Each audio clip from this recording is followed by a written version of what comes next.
set up like an L-shaped ambush on the outside of the house. And this was early tactics for 2005, 2006. Not a lot of only special operations unit. It's hard not anything like this. Lawyers knew. Yeah. And so hard dynamic entries. We're doing as deliberate as we possibly can. After some houses get blown up, and there's booby traps, bombs, so we're trying to do call-outs. And we're doing a call-out of a target, and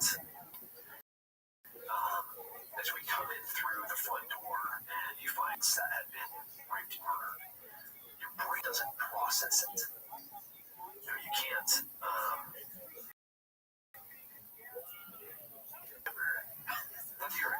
You're planning what you're gonna see, but the last thing you plan on seeing is dead kids in a corner. And I have a really good memory, and I journaled the whole entire time that I was deployed in all my deployments. Okay.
Like that, he's able to use too much about my own past times, Iraq, Afghanistan, and Syria. I've seen a lot. And one of the things I wanted to ask is, and I was, gosh, I gotta ask you this. Did this happen? Same thing as always. Sigh. Gosh. I was like, what? Is there a story close to that maybe he's exaggerating? He's like, nothing like that happened on target. He goes, I'm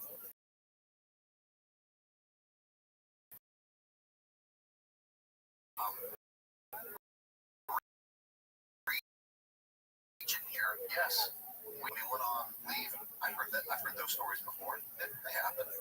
He's like, maybe.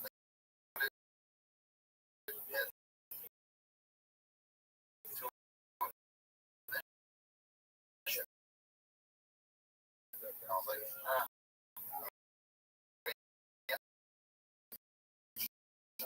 tell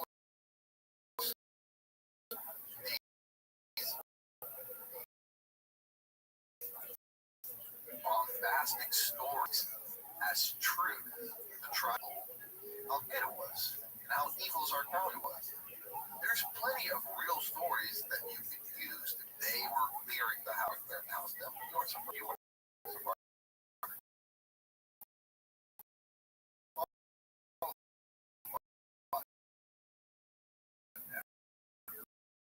So even if this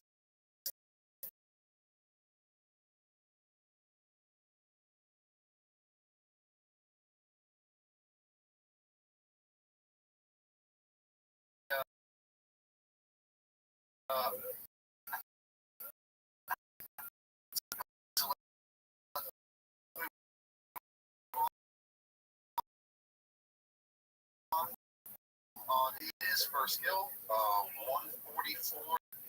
As from the main entry of the room, I'm stacked on the right or the right hand. It's just that's just weird to me because maybe you can conceptualize it differently. Opens the door to a T section hallway. What door to our house goes to the next to a there's a T intersection hallway. That's like glaring. It's not. It's just like that's okay. All right. The side of the stack, the left door, kind of like have cross coverage out of this door. So like once the number one man goes, you kind of just follow, taking opposing directions. And from the right hand side, we could see the gun, and we could see the guy. From the left hand door, you could only see the guy, but you could see the gun. So Al and the translator, they're yelling to this guy to get on the ground, get on the ground, get on the ground. The guy goes to grab the gun, and the right stack shoots him. And military-age man on target as he's trying to grab a weapon, and he literally falls almost on top of the gun. Sure. Let's stack on the door. 2 on the right, 2 on the left. 2 guys on the right can see him in the gun. Guys on the left only see the guy. Okay, for a second. Look, page 147 to 148. The 4 of us walk to the front door as Dave Breckers, Ben Rios, Mario Monti, and Benny Labos. And real quick, I'm pretty sure they don't appreciate their names being used in the book. Understand that? Yeah. Move to the back door.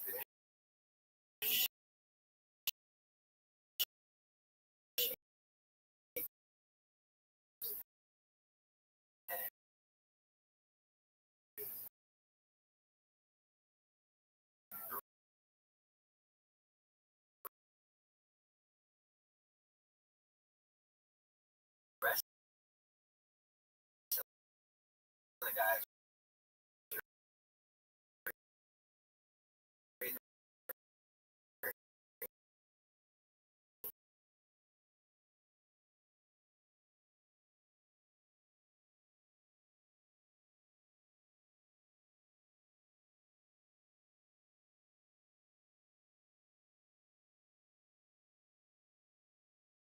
In case someone tries to take a shot, in case the flashbang goes off, blow into the room, one behind the other. See a guy turn past the door or turn yellow. Hold on. In that guy get on the ground. The guy is not going to the brain.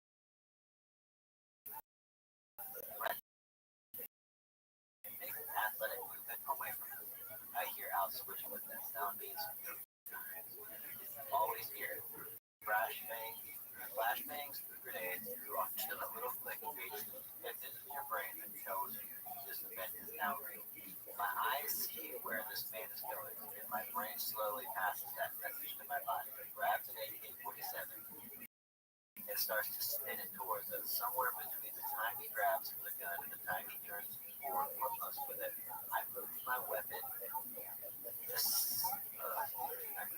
to semi, as does John. By the time the man's gun gets confused, he turns around a half circle from where he grabbed it to where he's pointing at Al. Al speeds off with 1 to 2 rounds. Milliseconds later, I got to that. John shoots at almost the same time I do. Also double that. I fall to the ground like there are 5 to 6 holes stacked on top of each other. It was hard. To be honest, don't blame me. I just killed the first time. Yo, what's going on? But at that moment, I'm actually impressed with how good What's up, Dillo Poggy? Doug? Are you there? Do you speak English? Yo, dog. How you living, pimp? What's good? Do you know English?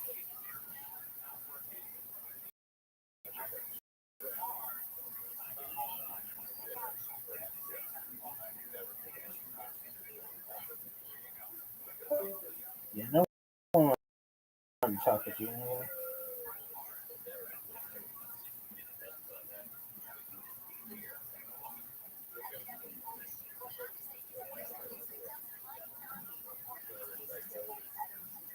good news now. You don't have to worry about that. Because you went. Oh, man. I mean, I don't know else to say that, you know. So let's go back for a second. In the interview, they were outside the house, split. Someone goes to see him. He makes a movement for the gun, and they mow him down. And he falls on the gun. Is that what he said? Is that what he said on Sean Ryan? And this, they're inside the house, and they wait all the way until he picks up the gun, and he's turning around and then gets mowed down. Those are two different stories. And it's not like, here's another thing. The split stack thing is just as crazy because for three guys to shoot him, he says like me, John, and the third guy's name, basically stack bullets. It looks like one bullet. If you're outside the building of a door, shoot it to one door, and hit large men, that ain't happening. No, not happening. I can do this apart 7 different ways, but I don't think I have to. So what I'm going to say is it didn't happen this way because Tim wasn't allowed to be on the assault. He wasn't supposed to qualify. What he did was steal a story. The story is absolutely there was a 15-6 investigation about it. The problem is you are allowed to have it. I feel like it's on brand great. That puts out 9 different.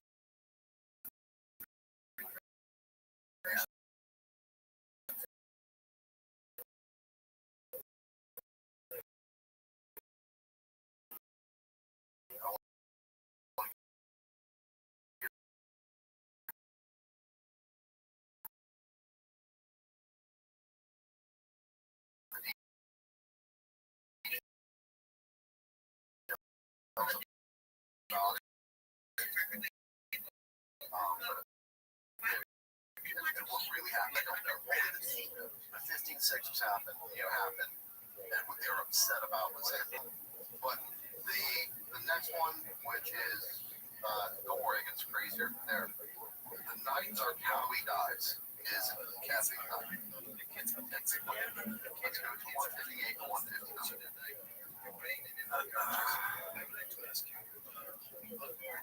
We roll out with all the ammo that we can possibly pack on the truck. We are not going out for just any mission in the world. William Wallace for the movie part. We're going to pick a fight. Yeah, we do, all of us, all night. The more fights we can try and save these assholes, the more bad guys will work. It's awesome. Target was a letdown. Giant house in downtown Baghdad that looks like it's going to be packed to the gills with baddies. We're approaching it to the surreptitious entry because we believe there's a 30% chance that he is here. So we're all blacked out, silent, moving 190 ladders over walls, and even ninja crawling up in this bad boy. Then we hit it all at once. No furniture. No worries though. We still had 5 other game targets to hit. Tag had 4 left in their first hit. The radio confident everyone was on the next. Something committed to Major Jimmy Hester, started Major window, or even out that things are happening so fast, or so lifted. It sounds like there's some of it.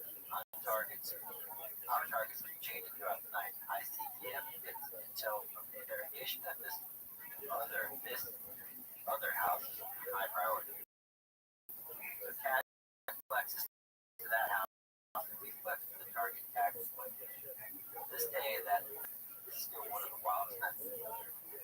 Like before we major 4th of July, everyone is shooting. You can hear a Bradley fighting off with the main 25mm cannon. The targets are all close enough to hear and even rounds into the building. All of Baghdad is lit up. For the rest of the night, we are announcing that I have no idea how many times I've reloaded my weapons. I've refreshed all my mags from the go bags. I pre-packed for the mission. I have no idea how many men we killed that night. I just didn't have time. Good news, Tim. I can help with your each mag 0 time that night.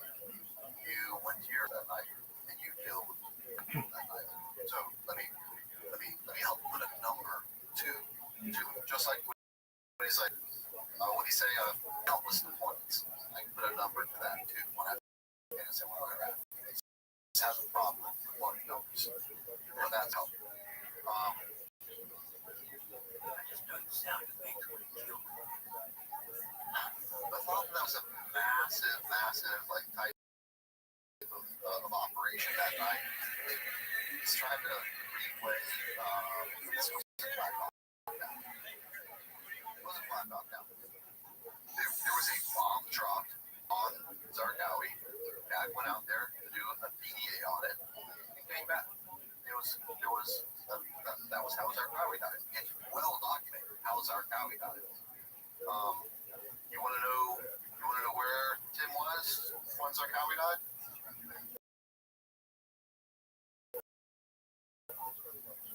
At the base. Dual source report from teammates and us. And here's a quote. I asked him specifically if they were out that night as part of the op, or maybe even. He said no. Always have QRF ready and assault force ready. HDX pop announced that DID were going to drop. The squadron went out and covered the body. They're just QRF ready force. Never left that way. And you know, yeah, that's from the 7th. Guys. So that's the second.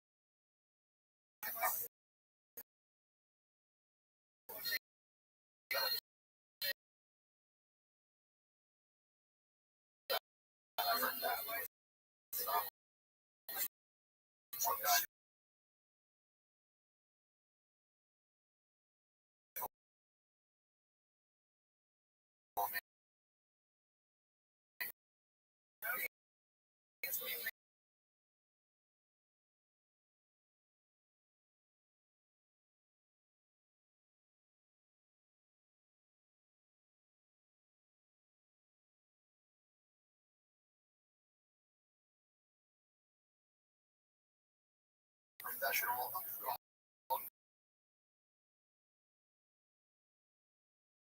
It's a career-long and lifelong of embellishment and lies. And the Maryland National Guard is doing an investigation right now to say, hey, what do we have to do with this guy? Swift, who has the power of pulling tabs, is better be doing an investigation right now. What are we going to do about this guy? No. Rabbbi better be doing an investigation right now. Because everyone knows it's been a bull. And now we're here to give you the evacuation. We'll get into that next week. That it has ties to the military. You can't be a Green Beret, a current Green Beret of the National Guard, willingly and purposely bypass military checkpoints because you deem who gets to come in this base and who doesn't. So that still has weight to that investigation. More uncovering more lies and more integrity violations from a guy who's supposed to be the spokesman for the National. He's used as a spokesman for Special Forces. Is this your spokesman? United States Army, SWIFT, Maryland National Guard. Is this your spokesman? That's great. Is this guy worthy of putting a Green Beret on his? Is he worthy of putting a long path on his shoulder? SWIFT, how can you punish anyone right now who's done anything wrong when you have this guy that's done as much damage to our reputation as Green Berets as how can you punish any Green Beret right now as long as this guy goes unpunished? If I was under any sort of investigation this way, why? But don't worry about that. This guy's done all That's of phenomenal. this, and he's done unchecked. So how can you punish me? It's insane. I mean this. What? I don't have to do evacuation. No, the same thing still applies. Tim, we can continue doing this dance. You can come clean about the two podcasts. You can think about the Afghan evacuation before we cover it. You can actually apologize about things before you get put into a corner. Come completely clean, and people will forget this. People will attempt to. It doesn't have to be does have to be this way. If nothing changes, we have an obligation to continue pressing said, and no change of heart, no change of course.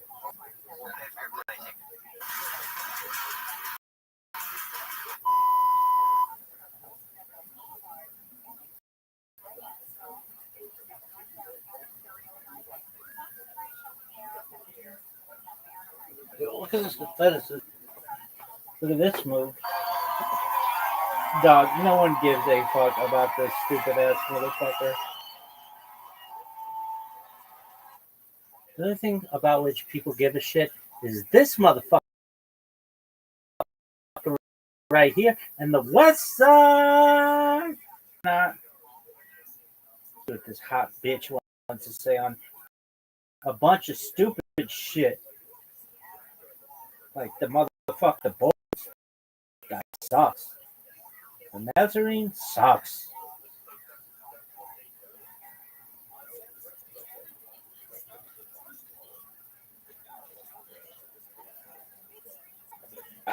Look at that move.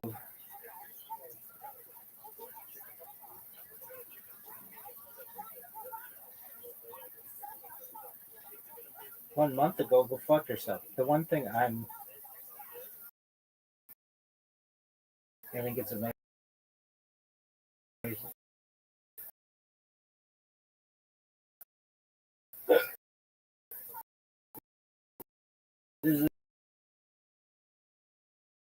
This person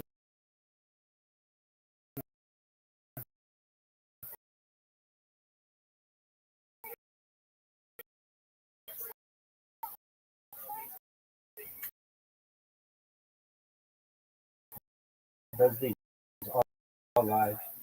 He's just incredible.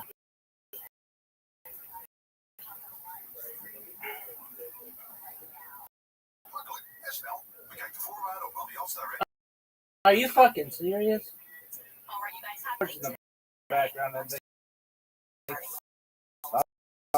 Still getting adjusted to the new schedule. Where should we begin? Well, Josh Hammer, because that's certainly we had anticipated. Because just 16 hours before Charlie Kirk was assassinated, he mysteriously retweeted a 2013 tweet from Donald Trump calling for public executions. Now, I have tried, and I don't feel that there is any way that I can confidently explain to you guys why he tweeted that.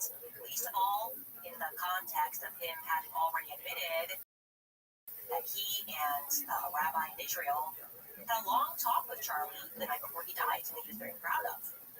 Also, Dinesh D'Souza has jumped into the mix. Welcome, Dinesh D'Souza. He is joining every commentator who hates Candace Owens. That's nice that he has entered the fray. He's got some things to say to me. We're going to discuss it because it's weird. And I'm going to tell you why, more formally, at least, why I decided to activate an effective kill switch.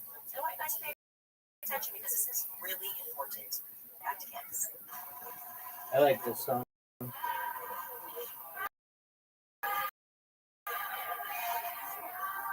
I like to saying that boy is crazy. Something like that. Hoisted by his own petard. This expression, obviously, that we use a lot, and I have this thing where I always have to go back and research and figure out why we use common expressions, because nobody actually thinks about those things anymore.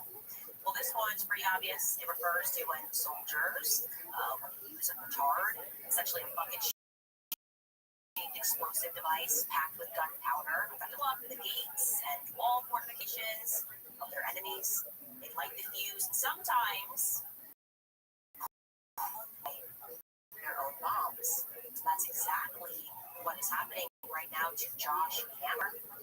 For weeks after the assassination of Charlie Kirk, Josh Hammer obsessively and shamelessly accused people of lying, people of grifting, people of attempting to destroy Charlie Kirk's legacy. Charlie Kirk was his friend, he claimed rather maniacally. He never once flinched on the topic of Israel. He died loving Israel. Just like, are you kidding me? That's all he cared about. Check out just some of these tweets, by the way. This is a collage. We just don't have all day here gather crazy Josh Hammer tweets, but you get the idea. There is off right now to hijack Charlie Kirk's legacy. There is a repulsive op right now desecrating Charlie's memory by trying to convert him to raperism. I believe there's something known as raperism.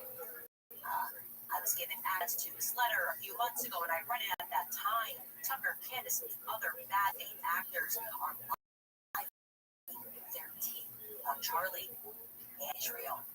Candace Owens and grifters, get that back up for a quick second. And so other grifters are trying to hijack the legacy of great Charlie Kirk to further their patent evil ends. There has been repulsive reality is simple. Charlie was a great. It's weird. It keeps repeating that sentence. Like I said, maniacal in the comfort of his own derangement and with full support of the press, the silence of Charlie's other quote-unquote friends. Josh was really acting the part of a true Pharisee. He was certain that the truth would not rise again. He was so confident he killed it and that he could himself hijack the legacy of Charlie Kirk. Except the truth again kind of always does rise again, and the world now knows that Josh Hammer had personal, intimate knowledge of changing. He lied about the Hamptons meeting. Told you the truth from day one. Dylan and Josh were personally upset with Charlie's defiance against the state of Israel. Seth Dillon wasn't about the way that they saw his shifting, and Tucker was therefore correct. And Charlie, it was definitely the correct analogy when these sorts of individuals plot and lie and think that they are going to be successful in, well, murdering the truth in the story of Jesus Christ. Charlie would have loved this, not just because he loved large groups of people, but because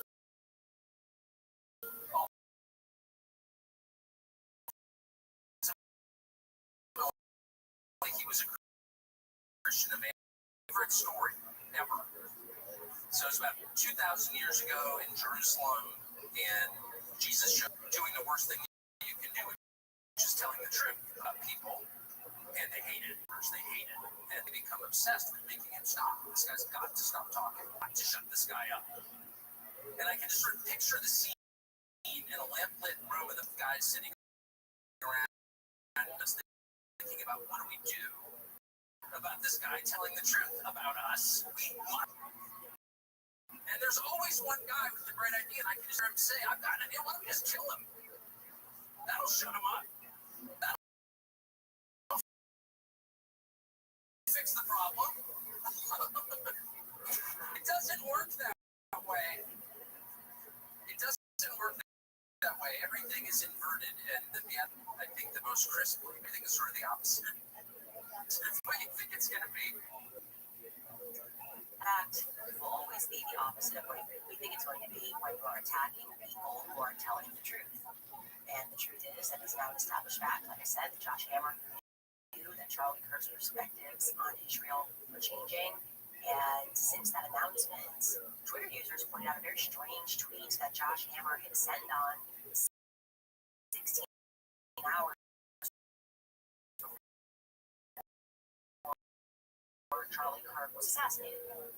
For 12 years ago, about public executions. Here it is. Here it is, that tweet. Charlie wrote on April 19, 2013. Should be public. Josh Hammer just replies, and 5 p.m. Eastern time. Now, what is the justification for this? There might be one. I tried in earnest to first Josh Hammer decided to dig through the 2013 Twitter archives and tweet someone calling for public execution. Well, I'll let one of the many Zionist PR agents explain it first. Yashar Ali, who said is quite literally paid to do PR for Zionists. I noticed personally on the right and on the left. We tried. to explain it away. I kind of say he tried to claim definitively Josh was referring to the criminal who horrifically murdered a Ukrainian refugee in North Carolina. That was obviously the big story. In September, Bashar Ali wrote this. Last night, Candace Owens tweeted notorious neo-Nazi Sam Parker, who pointed out that Josh Hammer, who is Jewish and was a friend of Charlie Kirk's, elevated a Trump tweet from 2013 the day before.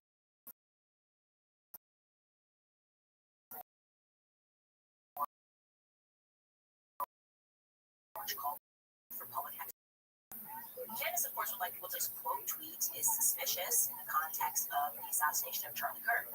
But Josh was just sharing what many conservatives were sharing and stating the day before. Civilized nation uses the death penalty in parentheses on that day, on the night. Josh, well, this is factually untrue. Okay, Arena was murdered on August 22nd. It was released and trended on X on September. I sent multiple tweets regarding the homicide, as everyone did, because, like I said, it was trending.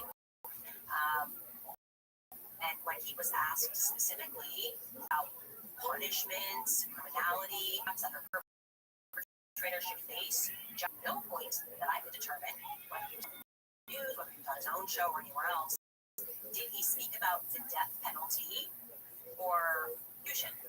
Instead, as you will see, we'll show you Josh in his own words, he spoke about the double standards surrounding the media coverage of her murder, and really the topic of criminality more broadly and city in America. Take a listen to what Josh has said. My training, I remember my first year of law, 13, I was taking criminal law. It's kind of the beginning of kind of the last kind of foray into so-called criminal justice reform.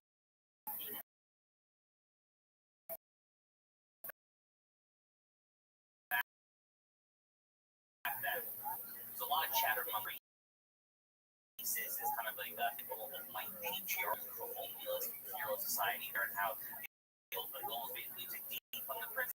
And then, if some people are going to convince them, well, chips fall where they may. Well, this is letting the chips fall where they may. But most American people have not lost their mind. And where Donald Trump stands is that they want basic safety. I don't disagree that we all want. And just don't, like I said, I looked for it ever, people calling for the death penalty, ever leading up. So I decided to do what I always do. Rather than say what he definitely meant or what he didn't mean, I decided to just create a micro timeline of Josh Hammer's. I think it's pretty interesting on September 9th, the day before Charlie Kirk's assassination. This is what Josh Hammer tweeted. He tweeted a total of 9 times on September 9th. You can gather what was going on that day from his tweets.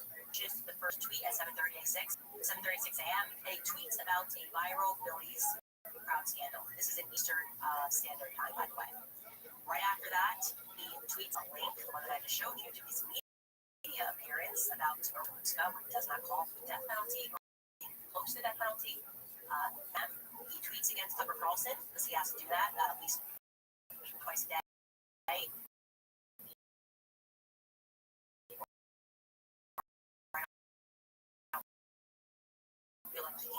On a.m. he tweets in favor of Israel and throws shade that Israel belongs to Qatar, violating international, which they tend to do a lot. But he, of course, was in favor of what they were doing, and so he throws shade at Trump. And it would be okay for them to violate international. Trump wasn't friends with Qatar or something. 11:33 what Israel had done, so he tweets against Saudi Arabia, and instead of 3 p.m., he tweets against Tucker Carlson for telling the truth about Israel and 9/11. Again, he has to do that as part of his ritual. 5:58 p.m., he tweets about the Hebrew Bible being the basis of Western civilization alongside a speech that he had given. To link out, again, wrote it himself. 5:59, he tweets a promotion of his media appearance. A Supreme Supreme Court decision. And then there's this 3 hour, puts his phone down. Maybe this is a 3-hour break. He speaks to Charlie Kirk. I don't know, but I know that he speaks to Charlie Kirk at night. And then at 9:09 p.m., again, we're talking Eastern, Josh Hammer tweets in favor of public execution, and there's no context that is provided. Anybody telling you he for sure meant this, or he for sure didn't mean this? We cannot know that. We cannot know Josh Hammer's thoughts. A couple of things that I want to point out. Josh is people calling for the dead political talking point. It is absolutely not a typical or a regular political talking point or debate regarding execution. We don't talk about that. It's exceedingly specific acts. Usually reserved thing that you have seen in the moment, right? Actually, we're prepping the show. I said, it got dropped. The only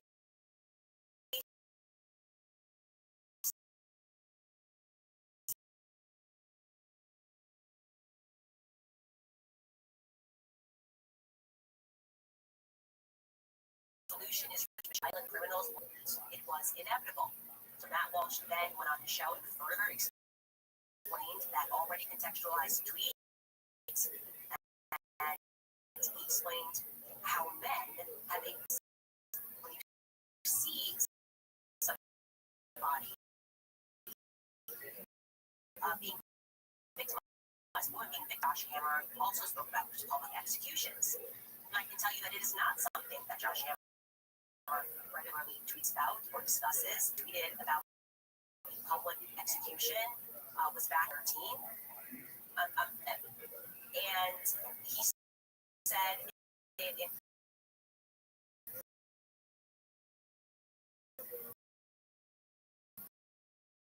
in reference, I'm sorry, 2022, and he said it in reference to the Baldo shooter. This level of pure evil would have been another ideal time for public execution. So, to be clear, another school being shut out, being absent. For that reason, I'm saying that this would have been appropriate for public execution. Motions are running high. Visceral text.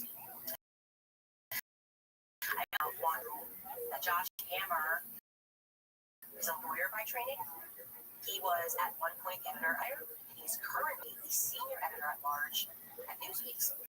Plus, he hosts some show. But he knows how to communicate. Okay, this is not somebody on Twitter who doesn't know. And if you haven't tweeted all day about something, you can't tweet about public executions without contextualize them, right? He certainly understands. You don't just send out a standalone tweet at 9:00 p.m. and everyone's just going to go, "What are you referring to?" He knows the public is not going to comprehend what he means outside of him provide some further context. And I will also add here that it is not particularly helpful that Josh Hammer as an individual is obsessively angry and prejudiced opinions against white people. Okay? He does not view himself to be a white person. He views himself to be a separate race. That is a fact. It wasn't a long time ago. We don't have to go back to 2013 to hear his ideas on that. Here is a tweet from him in Twitter that he then erased white people. That's what he said. Jew hatred is inherent in the DNA. You're just you're inherently guilty. You're inherently an anti-Semite. You're born this way. It's just in your DNA. It's incredible. They said that. And in response, we were told that he meant it metaphorically, which kind of it's just, I do know a little bit about metaphors and similes. I'm not Jew hatred is inherent in European DNA. How's that for a metaphor, guys, for you? Because I thought metaphor might be fire. Describe somebody who's red-headed. Oh no, it's not literally fire. It's fire red. No, I don't think a metaphor would be saying Jews is inherent inside of white people. I think it's amazing that he's even allowed. Like, it's fine, you can hate white people. We all know that. It's fine. Totally fine.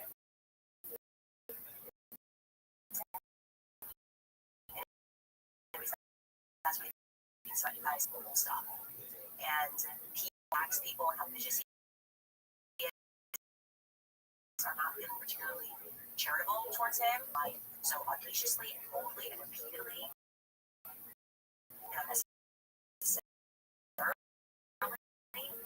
About the pressure that Charlie was under, which Josh Hammer was a part of applying. That Charlie was stressed, and Charlie was worried that the very people that were stressing him out and making him have that sense of anxiety and worry, and he apologized to him. And I think about why? That's the part that the public does not understand. How can we then trust a person that lies in that way? The natural thing is for us to then wonder, Josh lying about? Would we trust? Trusted Josh came out and said that tweet was definitely about Arena. Other people pulled Trump tweets, did pull that very tweet and called for public execution. Would you trust Josh? He came out and said, go ahead and contextualize it. And I know all day I was tweeting about Israel, but that one was about Arena. Don't forget, he proudly went around and he brought it to everyone that would live in that 3-hour window. He bragged that he and Rabbi Maliki had a Zoom call with Charlie. Why? Because they said them to help him with about Israel. Now, I have to say, Charlie the most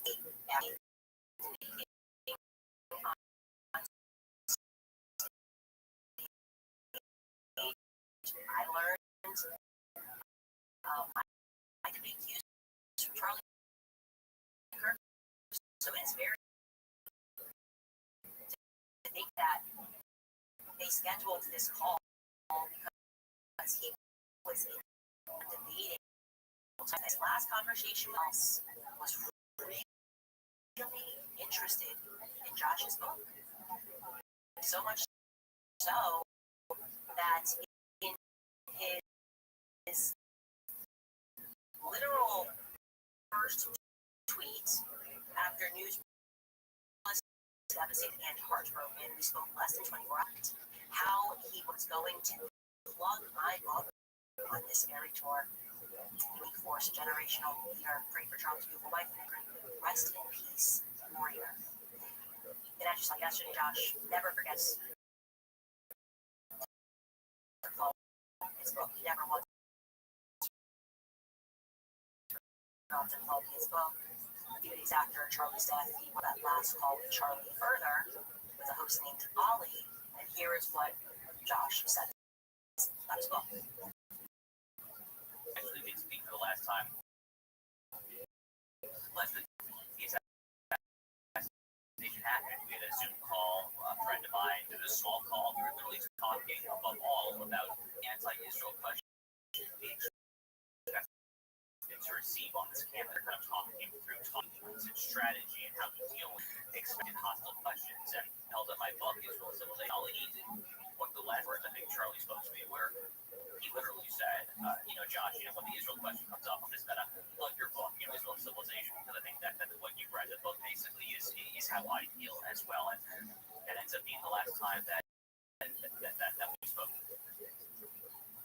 Well, you heard him. It's like Charlie's final wish for him to buy Josh Hammer's book. And he's like, hey, he literally says the last thing he said to me actually was like, I'm just going to plug your book. What he wanted to do on his tour was just to plug Josh Hammer's book. And so sad that never had the opportunity to plug Josh Hammer's book. Now let's keep with this interview because he's going to be asked more specifically about certain characters in the movement that are trying to quote unquote hijack Charlie Truth. And remarkably, he's going to work, I swear, he's going to work in the book. Yeah, take a listen. Precisely as you mentioned, that people like you, Carol, and it pains me to mention her name, Carol, because I know what it is to Charlie.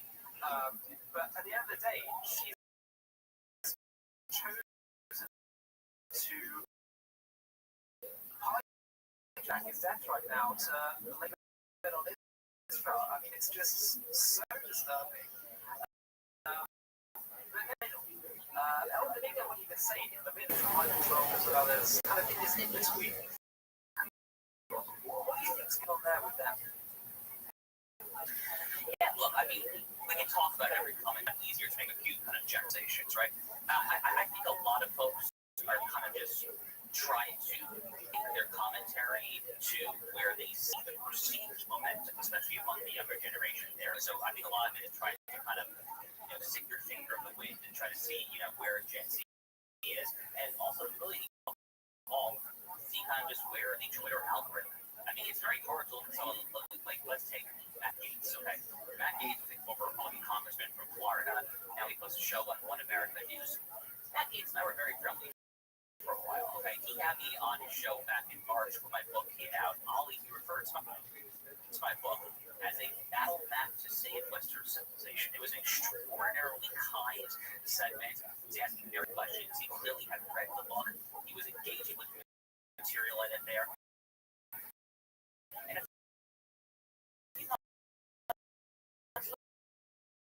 later, he's talking about stuff like that, like actually flip that quickly based on literally from March to June or July. Of course not. He defies common sense. It defies reality. That's obviously not what's happening there. I think it's just profound cynicism. It's trying to kind of just play for clicks, play for money, trying to kind of generate viral clips, very vocal and very moments of the American right and the American internet user base there. I just love that he doesn't even blink as he goes from promoting to then accusing people of wanting money. It's just incredible as he's completely drifting off of Charlie's death by trying to promote his book as like Charlie's last wish. It's really amazing. Also, why does Michael Knowles randomly catch a stray? Like, what's Michael Knowles been up to that he's like now on their list? Michael Knowles, Megyn Kelly, they're listing that's coming next. Yeah, inevitably it comes inward. I just want to be clear, what he's saying is not registering to you. So, white men, to the extent that you are willing to and work, serve, really his book, sell his book, to serve his interests, which are very clearly Israel, you're cool. No one's going to call you anti-Semite. Everything is cool. To the extent that you, I don't know, maybe don't want to do that,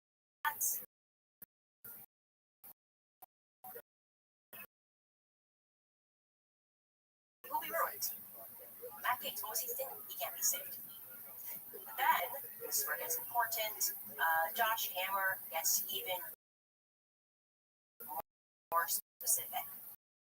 Addressing the question, if Charlie was beginning on his support for Israel, let's not forget, we already know the answer to this is yes. So, looking at this hindsight, 2020 really is something. If he is what, or if he was going in, say he was going in, very, very simple point.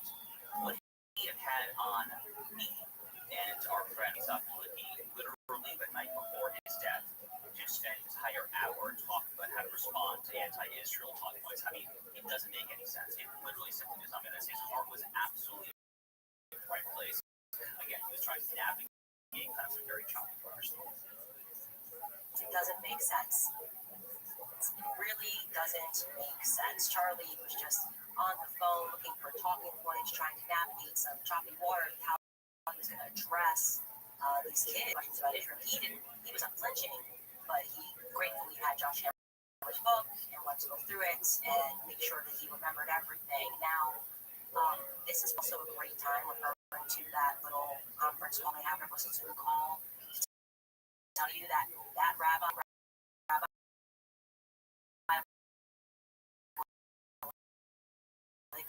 was also individuals knew exactly where Charlie and how he felt leading up to that moment of his death. Again, like I said, 2 weeks before that, in Hamptons, they knew where he was. Also told you the truth on his stance on leaving Netanyahu. Nobody wants to address or Israel what the context was of that. Do you think that guy at 40,000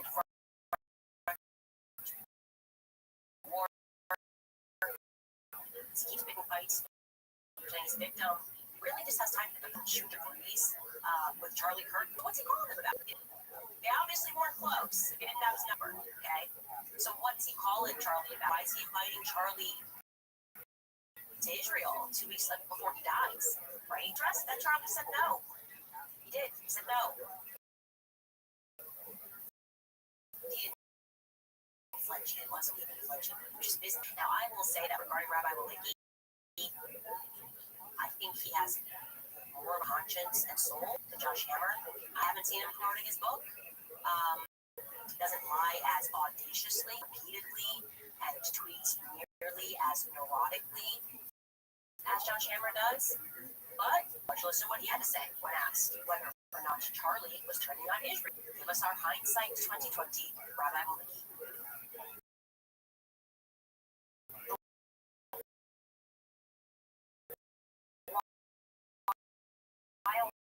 Social media claiming that Israel and the Mossad are behind to him just hours before his death. Did you feel that that was the case, that he wasn't turning on Israel? We got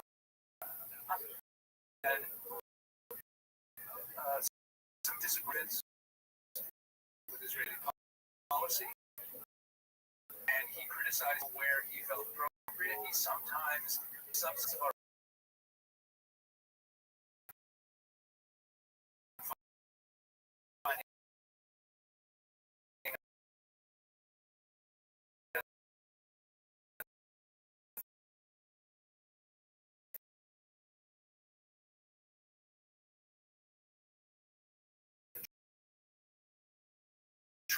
truth, but that doesn't make was that he was going out for a campus tour. Utah was the first stop on his new campus tour.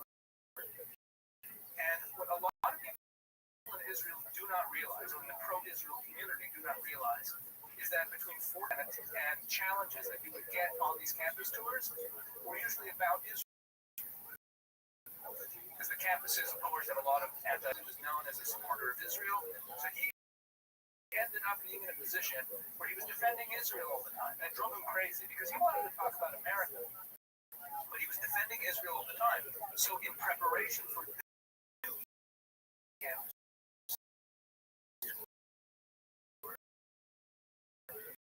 he called a meeting of real issues. And to anticipate the questions that he would be getting, the challenges that he could formulate answers that he was comfortable with.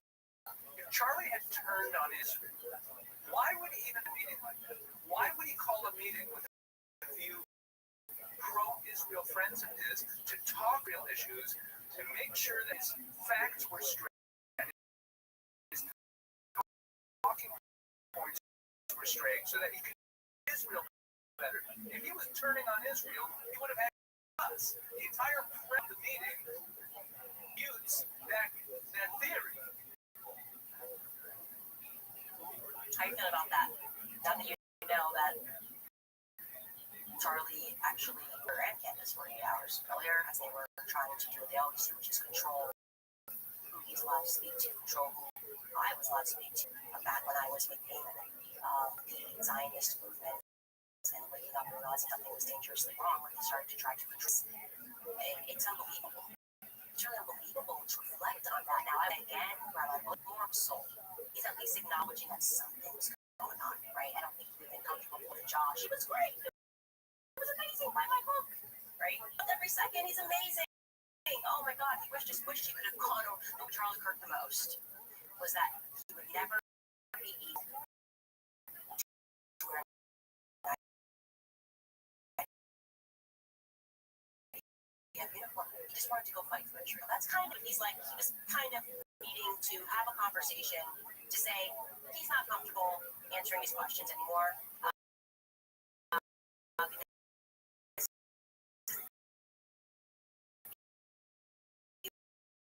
Feel this way anymore. He realizes something is wrong. I told you doing that. It's aware that they were weighing on the Bible. He accurately states this person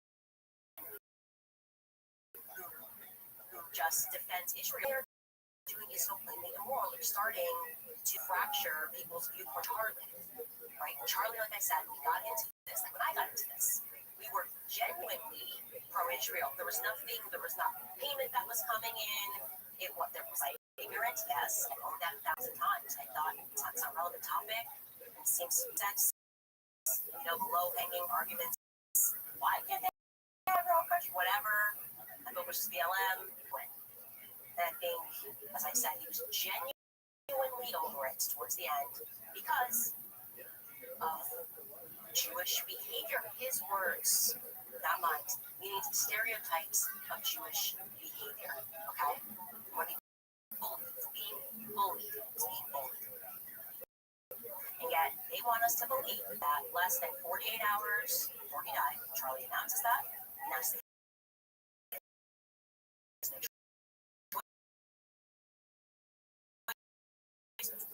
Israel. Despite this frustration, 48 hours earlier, to have that smaller audience with two Jewish individuals who were on that chat and were aware that he was angry. But this conversation was not going to be a follow-up or relation. It's like a super fan. This book's amazing. But the author, what a wonderful opportunity of this to make up this idea. Good book. I want to hear more. Structured deal with Rabbbi, your book. That's what Josh wants us to do. And we're supposed to believe that he had that dramatic switch. He went from I'm done to like, hey, love ya, how can I be of more service to you? And then in that exact same day, he was texting people say you're going to kill me. On the same day he's on this Zoom call, it's a fact, this night Zoom call, as Josh has put in your post report, I think, right, that it was at night. At the same time, that same day, texting people saying they are going to kill me. And we are supposed to deduce from this that by they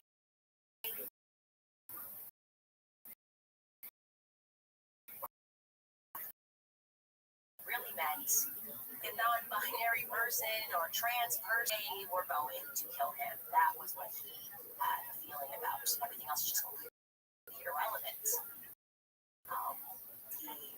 This premonition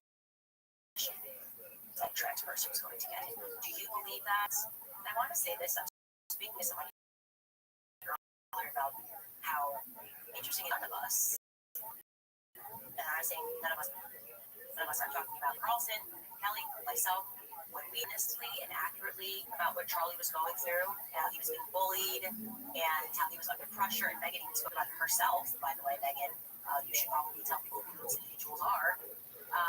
We never once said that Israel killed Charlie Kirk. I never said that because on the basis of the facts that you guys are following on the show, and the evidence of that, it doesn't serve me to make up a narrative that I can't prove, right? Why would I say that?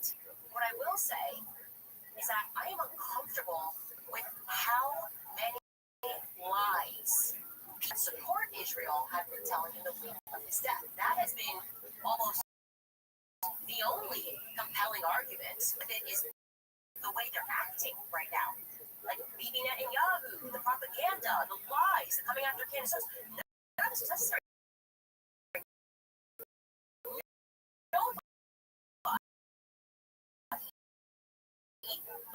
Israel. 100% this happened in Mormon country. I want to be clear that we didn't kill Charlie Kirk. 24 hours after he died. That's being did. There were no Mormon people to baselessly attack me. I've been on the show called out by name at all because they want to know if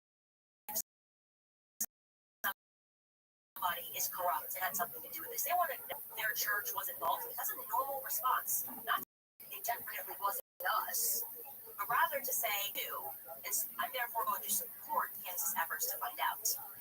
Exact opposite of what Israel is doing, right? That is the one disturbing fact about people that support Israel. Their behavior, that Charlie put it. Take a big, little bit. There were some of our sponsors. I always say you guys about Riverbend Ranch because it's famous for its great flavor. Riverbend Ranch has taken the Black Angus beef to a whole new level over the last 35 years.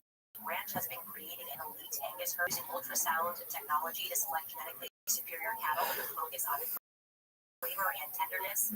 Each year, Riverbend eats 150 elite Black Angus bulls containing these special genetics to over 260 U.S. ranches. Those partnership ranches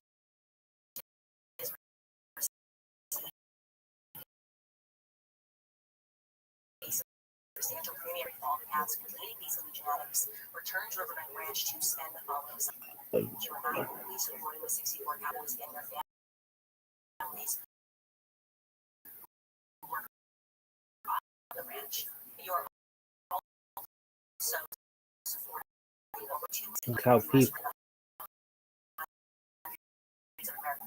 families who work on the ranches. It's more of the USA. It's raising the process in the USA to your home. And ranch.com. Use promo code Candace at $20 off your first order. Trust me, you are going to ranch.com and use promo code Candace. Also, tell me guys about the Comet AI browser. Because we all spend a lot of time every day on the web. How much time do you think that's called Comet? And it completely changed the way that you interact with your browser. Using Comet was a bit like having a personal assistant living in your web browser that can actually do things for you across the web, not just giving you answers. You can ask it to do things, and it can click, type, search, scroll for you. And what I love most about Comet is that you can take the weekend chaos and turn it into something more simplified, stress-free. Because if you tap, you get a personalized meal plan that's based on your family's preferences. Comet orders groceries right to the door. Comet can shop for you, make reservations, book travel, or videos, send emails, schedule meetings, and a lot more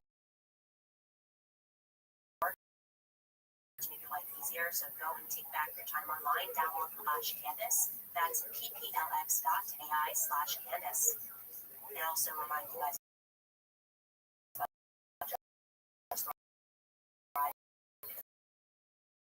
I love that. Biggest health secret that is not talked about is the fact that everything starts in your gut. Every day your gut's fighting a silent toxins in the air that we're breathing. When your gut is in trouble, your whole body feels it. Most biologically proven to provide 100% of the gut, which means it does something that no good can. Turn your gut into an antioxidant active compounds exactly where you eat the most, which means better digestion, healthy eating, more energy. Basically, on a capsule, we're very funny about it. From their award-winning probiotic to their full line of gut, immune, and brain health supplements. Just Right has been fighting to make them again with science-backed solutions that you can trust. So if you want to join the gut health revolution and take control of today, visit Just Right Health. Save 20% with promo code The Difference Yourself. More than a full product refund, no questions asked. So take control today with Just Right, and that's Just Right Health promo code at checkout. Okay, first I want to put out, I think it's called an APB. What's it actually stand for, Mark? All points forward. Come on, bro. All points limited. See, you're never too old to learn something. Well, get shit together. Focus on those boards. Done a lot of random facts about every subject. It's not random.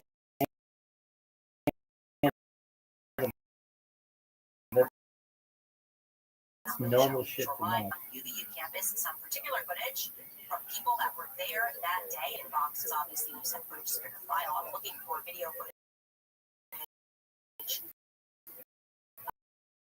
of any older males, okay, any older man that was up in a ponytail around and ask people to send me their footage. Footage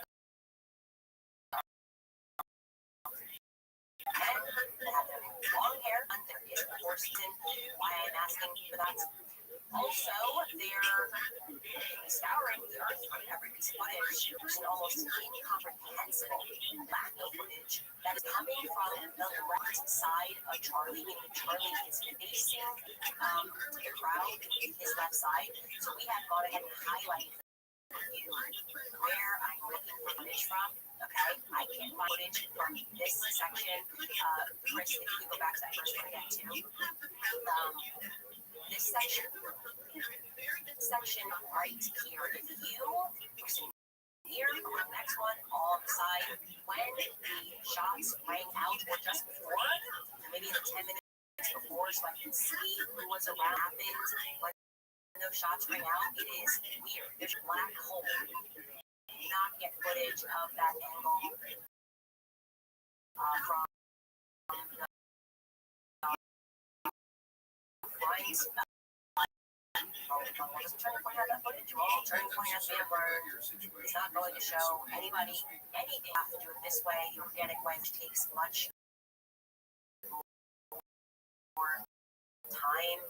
But I do want to say this as well. Give me some, by the way, do tips at also have more tips at CandiceOwens.com and subject line footage at you. That would be very easy to help. Tips at CandiceOwens.com. Earlier today was speaking about the anxiety that Turning Point is going through. I want to say this first and foremost because I felt this way at previous companies. There are amazing people that work at Turning Point USA. The overwhelming majority of them. And that's what sucks when people at the top take a direction and those people get said, right?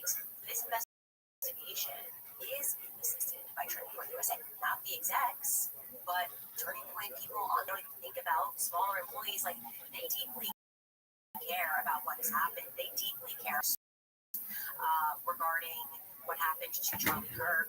And so we never want to paint a broad picture. This is too bottom.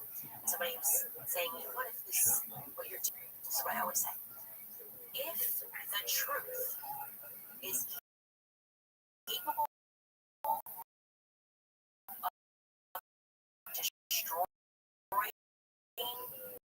your company, the truth, does your company deserve to exist? If Candace Owens treats her employees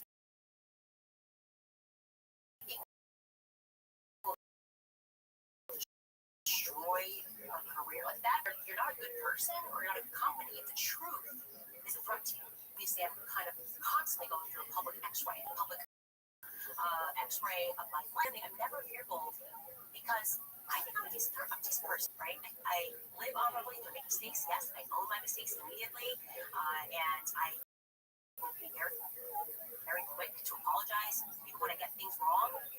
I'm not an evil person, nowhere near an evil person, and I always try to be honest. And so, do not concern yourselves with people that feel threatened by truth, right? That's us. Anyway, speaking of which, obviously you can see right now the Zionist lobby needs me. It is like nothing anybody has ever seen in their lives. They've really upped the ante on trying to destroy me and Tucker Carlson.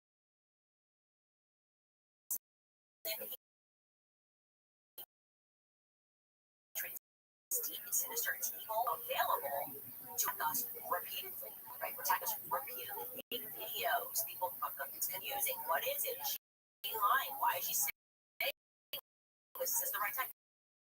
It's actually like boring, I think. It's like boring. Let the sizzle, motherfucker. Tyreek Hill himself on Arab Yom Kippur. It has been something like a bombardment, and this morning they have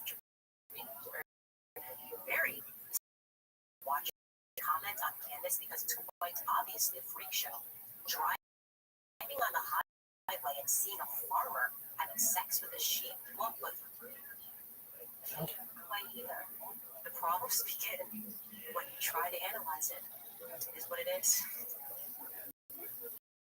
I love that Yashar Ali replies and said, what I mean, these people who are supposed to be combating Candace Owens, instead they tweet stuff like this. Yeah, hi Dinesh, kinda weird, man. We cannot relate.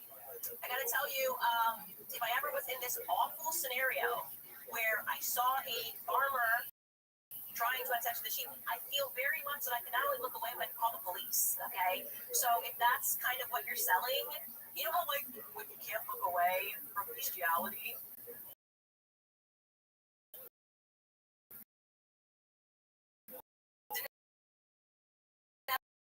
You want to know, that's not what we're interested in, Dinesh D'Souza. And he's like, well, it's seriously, and it was weird very quickly, and we learned more about you than we learned about me. It seems to be the circumstance. It's like a complete boomerang, really starting to scrape the bottom of the barrel, finding people that are some weird stuff. But D'Souza, valuable, and people, I like, it's like, you just can't look away from that stuff when you see it. That did not happen. And being, I would almost say, excessive, erratic, neurotic, there is a real risk, right? I do not accept to you guys that Charlie Kirk lost his life because he really pissed off Bobby. It terrifies me to think that on the day that Charlie died, I got multiple phone calls from people who said that me and Tucker should lay low because we're also on the list. And they never told us who specifically told them that, by the way. Now I'm wondering, or told us who specifically told them that. I called Tucker, I'm like, I'm hearing if they're saying that we're next. And now I go, was that supposed to be a threat? To me?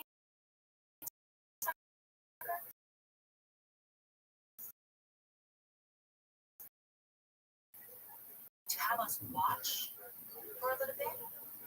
Because you guys were hearing that you guys are on a list. That's supposed to be a threat, because why wouldn't you be more come with exactly who you heard that from?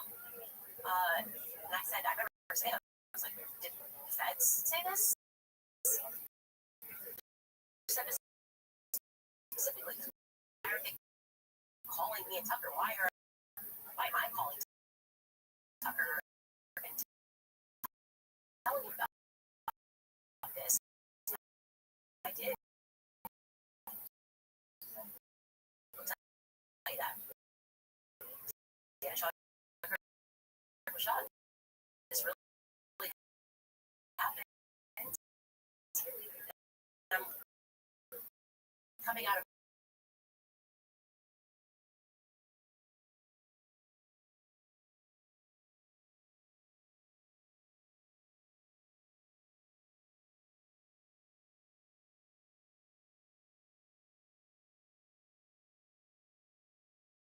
how many days I have on this planet. I do know what I'm fighting for, and I do know that this life is not it. It's not. I'm telling you guys, it's not. People that want to believe that it is. As I'm trying to demonstrate to you, did it because they knew they could further enslave you. Do things to guard what you have in this world. Follow their rules, do things that you know are wrong because you need the money.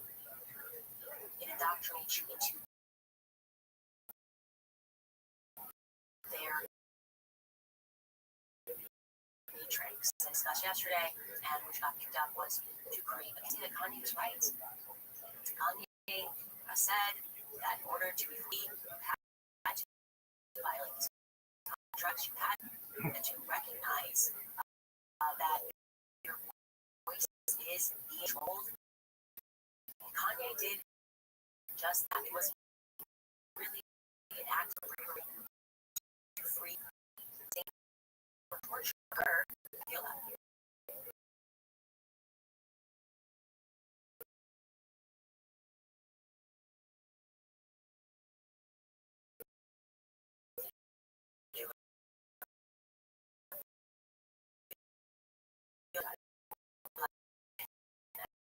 As Kanye sent me all the messages with writing him at all. Because people can't realize it's people waking up and learning hours. And Alex Jones brought this up on the show, like The trap for him. Only one me out of his events and all the rest of it. He was also concerned about the Israel lobby coming after him. I said, "You're a liar. Charlie didn't like you."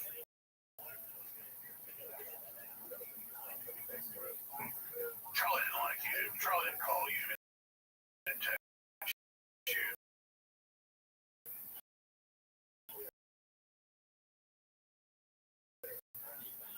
The text. And then she said, "Yeah, he was really upset with the Israel. Police were his killed." They said, "You're a liar. That's not true." So she released those 2 days ago.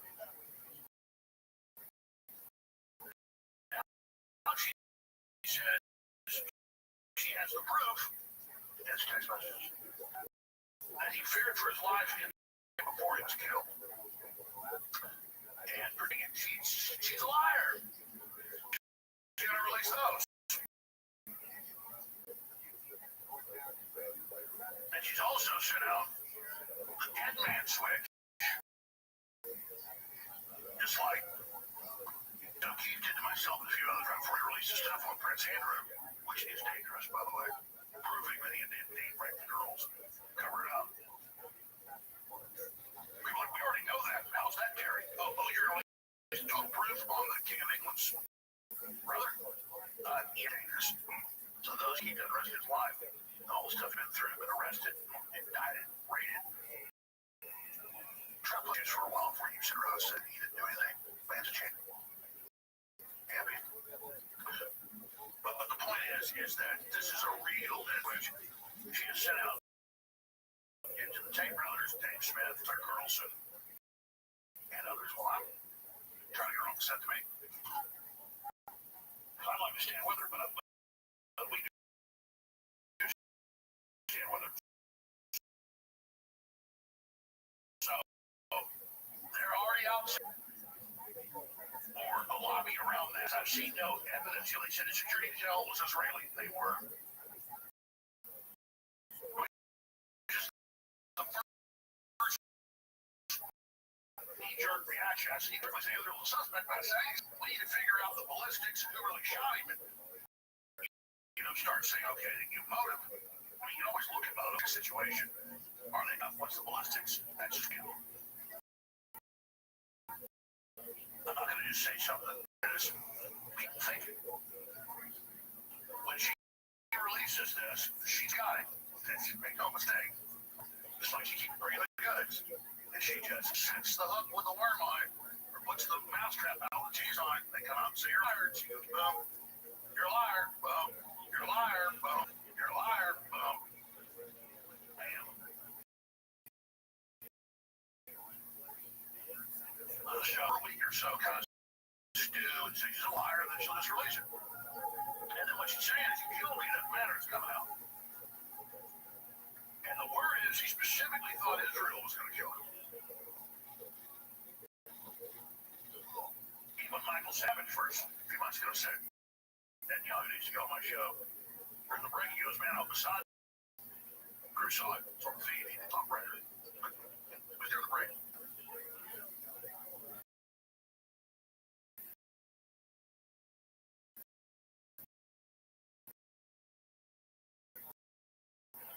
He was defeating the Democrats with Team USA, got overbody with young people from colleges. So I see them as the mother. They simply want to play dead.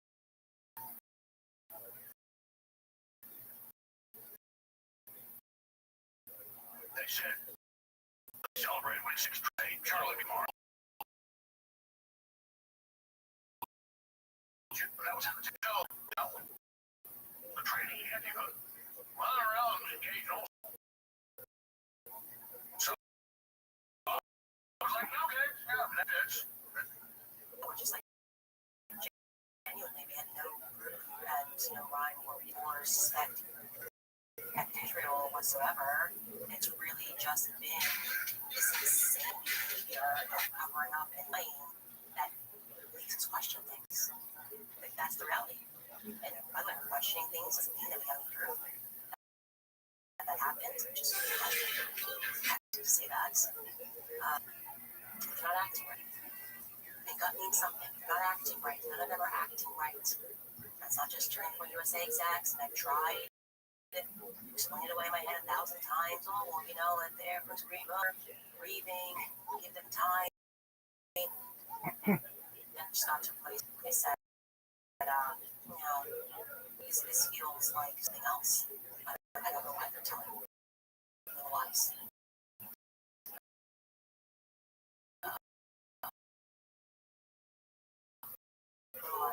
I also do want to add here, show you a clip before we get to some of your comments. Not extend to everyone that is Jewish viewpoints of this very radical sect that has power in America, which I explicitly because you know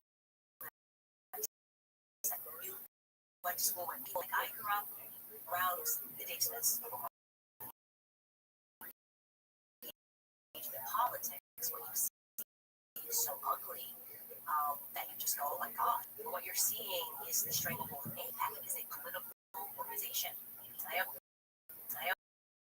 always say, go to any lobby in DC, it'll make you hate someone, right? Pharmaceutical lobby will make you hate the pharmaceutical companies. Black office will make you hate black people.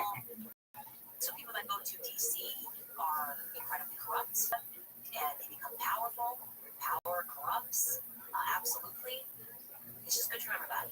I found myself wanting to show you this joke. This is a comedian, John Marco Soresi, who is Jewish, and just he's making fun. This is what comedians do, making fun of himself. Makes everybody feel better. Just remember that there are people that are not like Josh. That's kind of the point I want to get across by John Marco Soresi.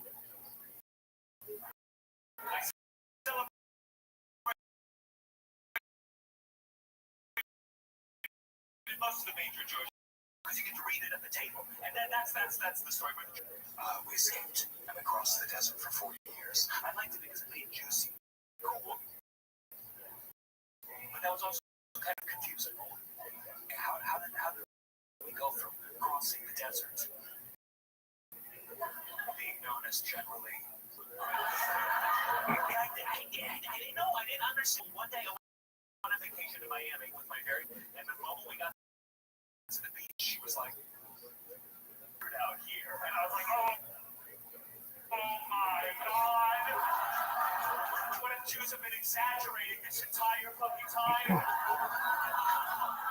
We got stuck in traffic on the way there. My girlfriend was like, "Let my people go!"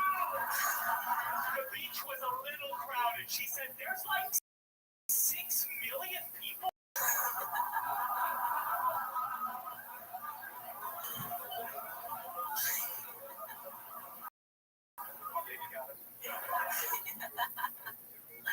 That's fantastic. It's funny, and it's good to remind yourself that politics is serious all the time, but most of the people do not behave like psychopaths, and they're very funny and can make making fun of themselves. All right, going to read a couple sponsors before I get to your guys' comments. We're going to tell you about home title lock because if you are a homeowner, you need to listen to this. The FBI has been warning that doesn't happen by breaking down your doors and stealing your stuff. It happens with just a one-page document. And if your title, which is a record of your ownership, gets transferred out of name, criminals can use your ownership to drain your equity or even sell your property and you won't even know about it until you lock, so you can protect your equity. Find out today if you're already a victim. You can use my promo code Candace, titlelock.com, and you'll get a free title history of $1 million or more protection. That's 24/7 monitoring of your title records, urgent alerts, and information restoration teams. Again, home.com, promo code Candace. Also because the cost of everything is out of control. Many people are relying on credit essentials. If that debt is piling up, you should know you're not alone. Americans collectively owe over $1 trillion in credit card debt. You might have considered reaching for American financing, but maybe hesitated. Your low mortgage rate, well, there is good news because they've now created a smart equity loan, which is a solution designed to help you take control of your finances without touching your current mortgage. Unlike lock, which can have varying interest rates, the smart equity loan, which means one predictable monthly payment, you'll get peace of mind, loan will allow you to leverage the equity in your home to pay off high interest debt, free up your cash flow, your existing low mortgage rate intact. It only takes 10 minutes to get started with no upfront or hidden fees. So call American Financing and start saving now. Call 800-799.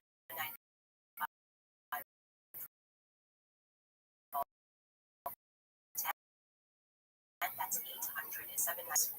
Also want to tell you guys about neat air because there is a reason that we all love the fall. Crisp air leaves, season of transition, but that transition is tough on our skin. Sometimes, at the end of the summer sun, you are feeling tired, dry, dull. You're looking in the mirror. I should tell you about my absolute to go to Amy Skincare. Amy is the reason that my skin is firm, glowing, no matter what the weather brings. Their 3-step anti-aging routine is perfect for the seasonal shifts. It's packed with powerful clinically backed ingredients that work to restore your color hair. It boosts collagen production, it helps it locks in the moisture, and it brightens your complexion, bringing back that healthy glow that you had during the summer. And here's why I love the most. It's proudly American made in the world of skincare, which is dominated by a ton of foreign brands. He formulates and produces everything right here in the USA. Given a world-class quality while staying true to the values that we hold dear, faith, family, and freedom. You shouldn't have to compromise your values to get incredible skin, and you don't have to. As you prepare for the new season, make sure your skin is prepared. You get exclusive 10% off your order at skincare.com. Use code Candace at checkout to get skincare.com. Promo code Candace10 at checkout for 10% off. All right, guys, what do you guys think? Are you giving Josh Hammer a charitable read? Do you think that he was inspired because there were people that were putting up that old for everything, and then people will pass what was going on that day, which was really the focus of his tweets seemed to be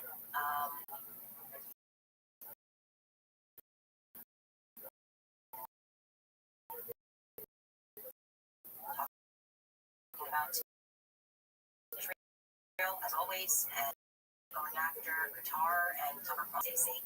Prayers to your and yours who are getting close. Phone calls them putting pressure on now. Corey, I will tell you, Charlie owned the security company. So, companies he was around him, he owned it. He actually outright purchased it, and it didn't matter. And he didn't do anything. He clearly was the community.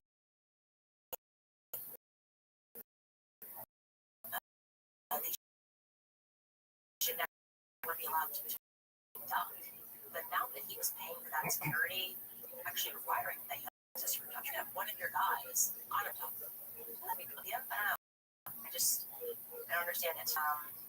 Kelly gives my Catholic bestie, and I keep in our prayers. Thank you, Kelly, for this gift. Rosary and Divine and your family give you wisdom and safeguard the pearl of great price as the apostles. Thank you so much. Such a sweet comment. Jose Cruz writes, Candace, I love you so much. May God bless you from Mexico.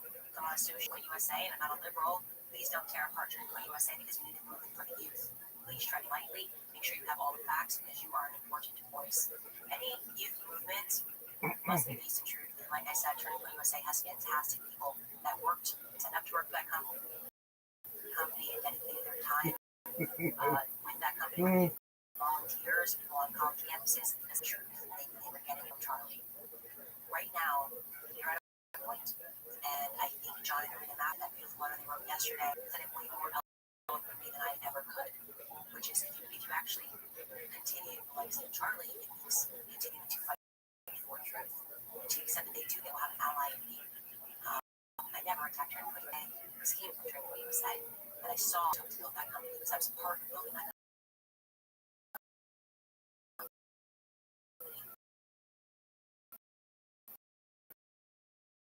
But it makes sense that we feel that it's very sloppy what Tyler Porter did on X. It's accusatory, called people names. To that extent,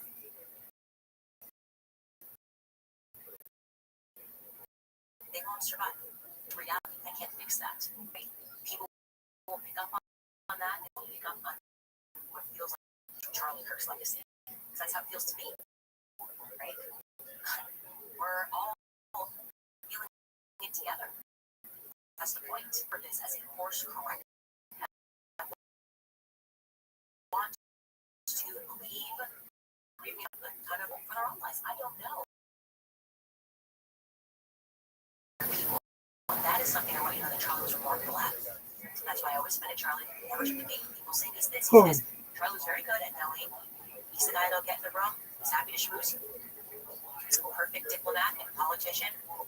And then call and he'd call like Tucker or me and say, you hit this, you go hard, you do this. And he put today was a maestro. He really was. That's the drum, you know. So we're gonna need the bass. You're gonna need to be the shoe to play this, and we're gonna have symphony. They're not working with the fight. It feels like they're working with the feds. They said explicitly they're working with the feds. So I don't know what to make of that. But I hear you. I hear you saying like I want Turncoat USA to survive. Be truthful first. Evie writes, thank you for that donation, Evie. It's giving Joey from Friends. Do they know that we know that? I promise we would all ride at dawn. Thank you. I know that you guys would all over the world. I know that you wouldn't know, but you would know. You know what I mean? Like we would know what happened. So here we go. Angela writes, follow the money. It never lies. Christ is King. Team Candace. Thank you. The end. That's the son of the dark will be exposed. The light. Absolutely. It is biblical.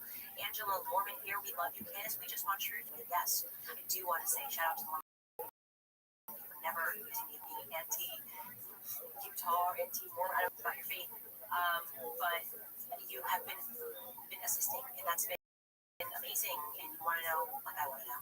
Like we all want to know.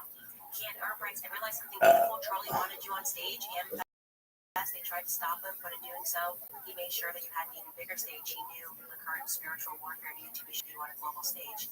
Rest in peace, Charlie. I feel that way. I do. I feel like it happens, and that's why I say I was always like his big sister. Like it happened to me first.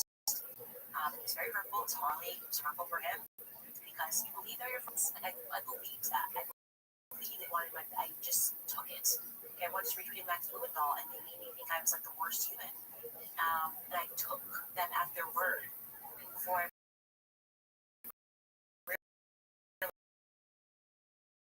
realized it was much more sinister that I than them destroying my reputation. It was in times where deception, truth tellers matter most. Thank you. Courage gives hope. From Croatia, crisis. Story. In Croatia, 4 months, 3 months.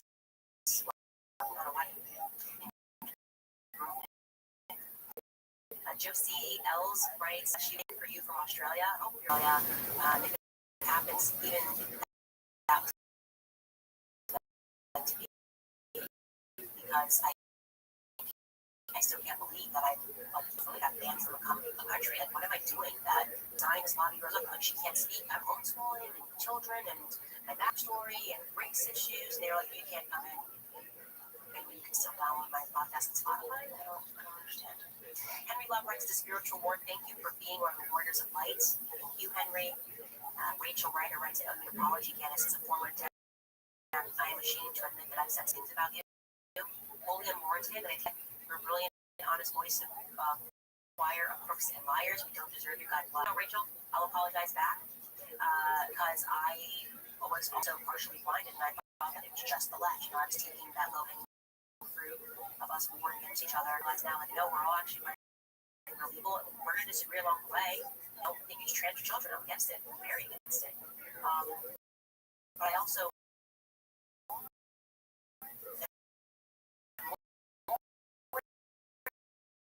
where all of the ideology are being more charitable in our interpretations of one another and what motivates us, and less charitable to the government, right? Because they know exactly what they're doing. And that's the real risk. That is the risk the government is left and right actually uniting it. They were like angry when they were leaving it. They were just treating men like a battered wife. You know, I say something, she gets beat. But during that quiz, Tucker,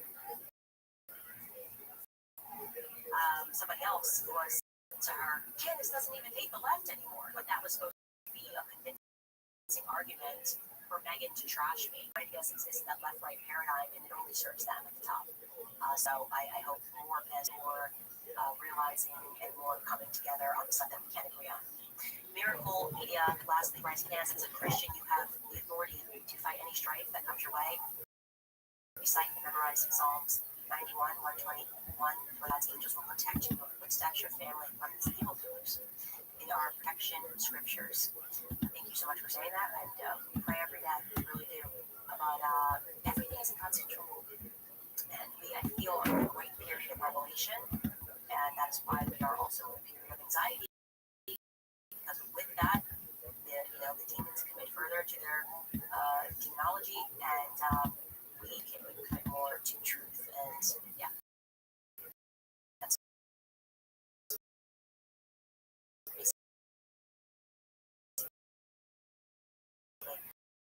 all that I want to say. About 10 days off, actually.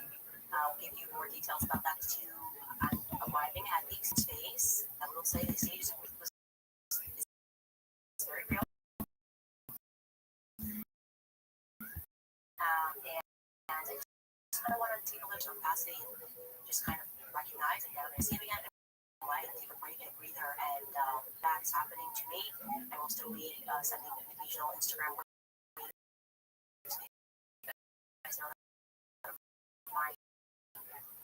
But I wanted to let you know a heads up what's going on there. Anyways, if you would like to support our show, as many of you guys our We Don't Know, but We Know great stuff. Join us in prison when Laura Loomer sends us for writing CIA parody. It's parody because we don't want to be in the CIA. I think there's a lot of corruption there. Actually, I'm hoping one day my team will let me have the green hat. They never sent it to me, so hopefully you know someone who want to get me that green CIA hat. It's actually have it, and it's really nice. Other than that, you guys, thank you so much for your support, and we'll see you tomorrow.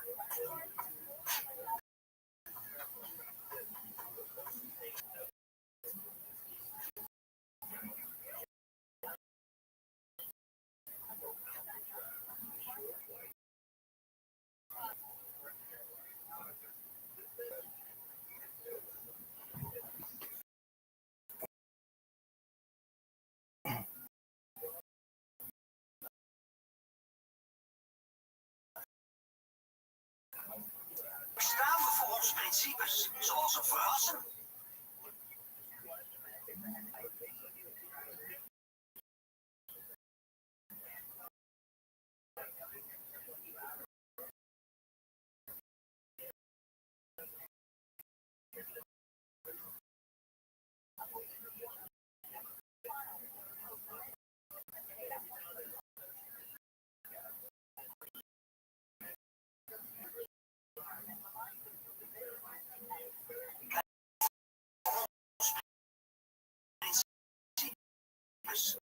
Zoals is chewing some garbage.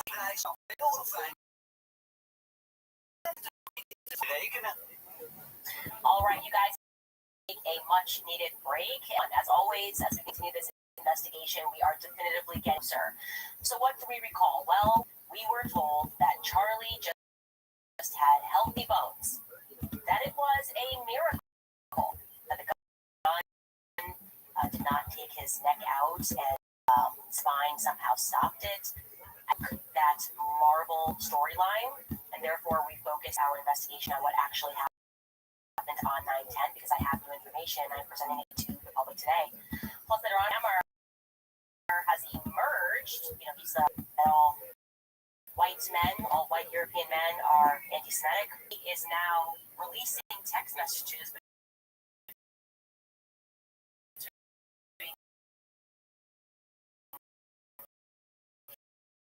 him and Charlie that literally prove absolutely nothing other than that Josh Hammer said that he at least didn't plug his book.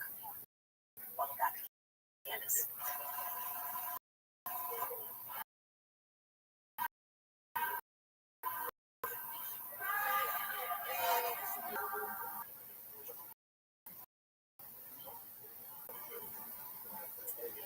And obviously we have a lot to unpack before I go on vacation. I'm reading. I'm also looking forward to this coming to me and researching more. The place that to start on today's show is with, well, I first and foremost have to tell you right at the top, I can't tell you exactly who the information came from or which parties were involved in giving me this information because I don't want to get anybody in trouble. But I can say that I have positively verified something about the injury that Charlie sustained to his neck that I think is going to go a very long way in terms of helping those of us who have been sleuthing, those of us who want answers, those of us who are getting this because what we are being told by the authorities, beggars belief, as John and Arena Mappin said, it's just simply beggars belief. We also want to make sure that we are presenting evidence and in one another where we can, that all of us can collectively zero in and build upon what else we have in this decentralized investigation. This is about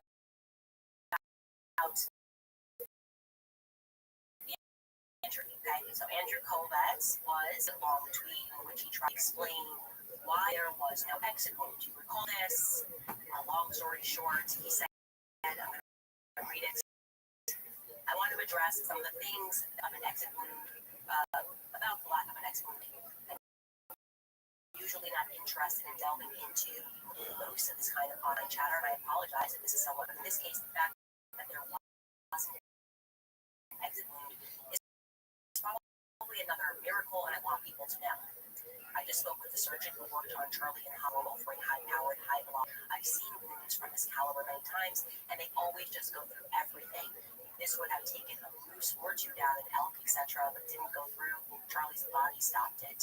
I mentioned to his doctor that there were dozens of staff, students, and special guests standing directly behind Charlie on the other side of the tent. He replied, it was impossible that someone else didn't get killed.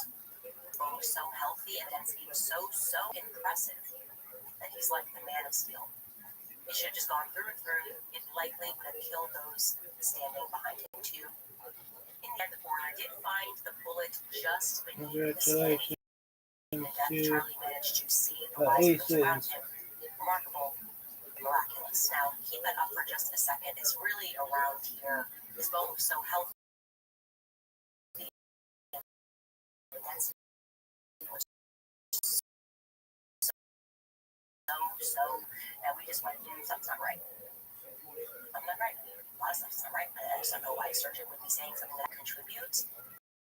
Yes, a surgeon can tell you, or actually, a person with sense can tell you that your bone density is better when you're younger. But this seemed a little bit too out. I can tell you, the part that he is telling you about is that Charlie's neck indeed did stop the bullet without question. And I'm telling you this 100%. Charlie was shot from the front, did not, and at least a fragment of bullet bullet was recovered. And I'm going to tell you exactly where it was from. I have fact-checked this information from multiple sources now. I've actually been sitting on this for over a week. Right around here. So think about almost in line with your shoulder blade right in the center. Now, why is that helpful? Us equal the trajectory, okay? Went in here, you saw that, and it was stopped, and a fragment was pulled right here, just touching your spine in line with your shoulder. That leads us, obviously, to the part that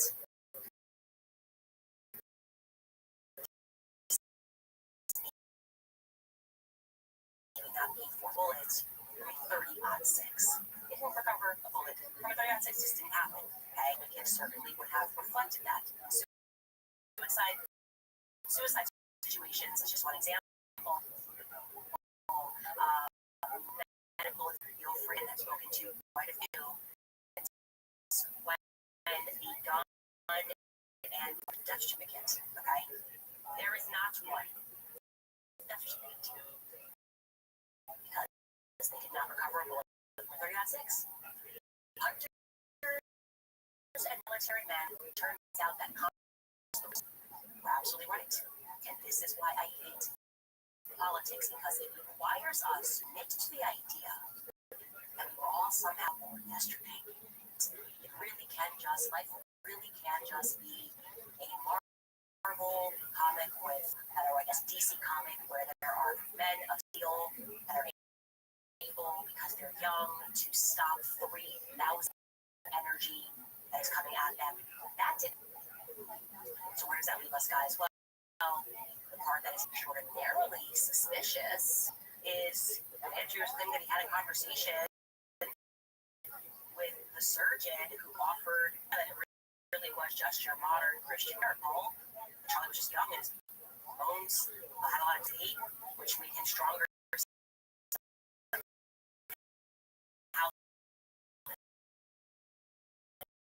Keep buffaloes, and you too can stop 3,000 pounds of energy coming of the fact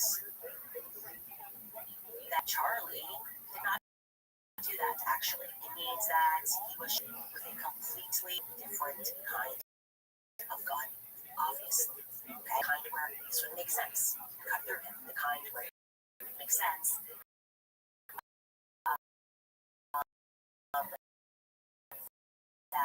That outside of an artery effectively exploded, and they were trying to tell us Charlie was killed with would have gone through the necks. Okay? You will recall that during this mayhem, rather, there were people who were inside on the ground. The witnesses that were insisting that they heard those individuals that were awarded with training. What? They shut him up. It looked, and we were just examining the situation, it certainly looked like these were staff or students thugged him so that he wouldn't say what he thought happened. Listen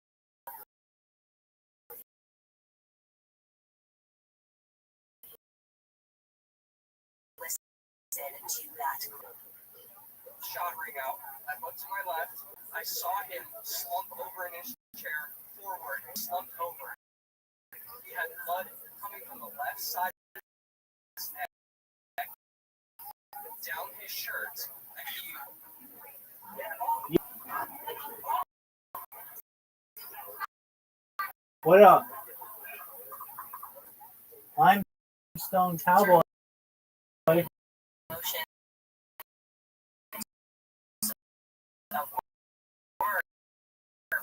Can you hear me?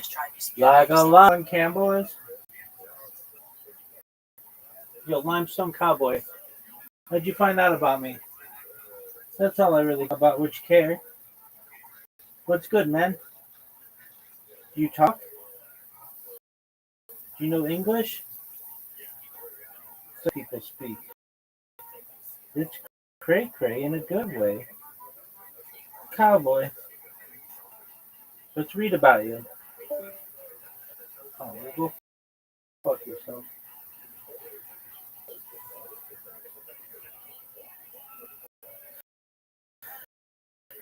Give yourself one stone cowboy. Mm.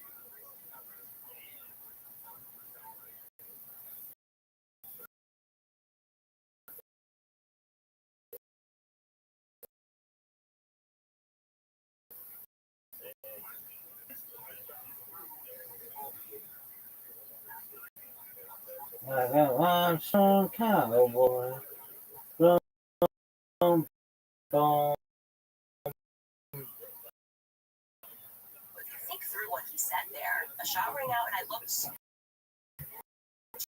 my left and I looked, not specific on where it's standing, but it's shots behind powered rifle 250 yards behind you.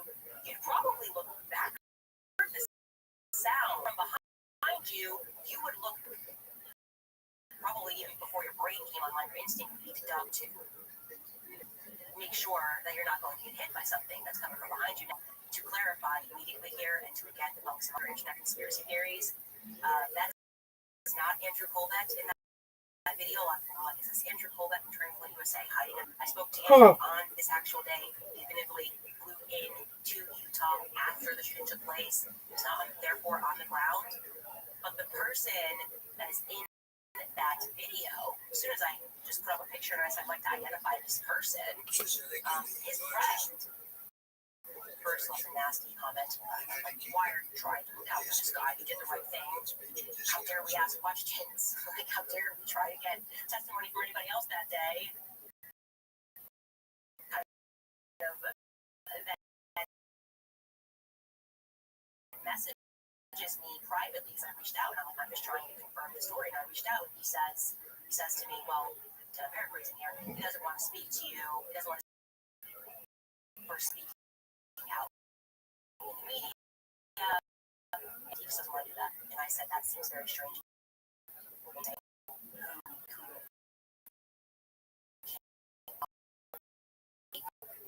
Out about things, there were tons of people that were about their testimonies. It's very odd.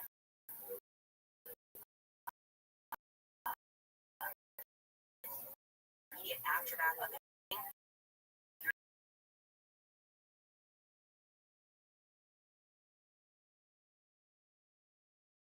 It's kind of interesting. You should know that doing the shoving is first and foremost not a Turning Point USA employee. He's not a student at UVU. He is not a Turning USA student. Therefore, he was actually brought in as a volunteer. Found to be quite strange. Like, look, I've done a lot of campus stops, and typically it's the chapter of that school that does everything.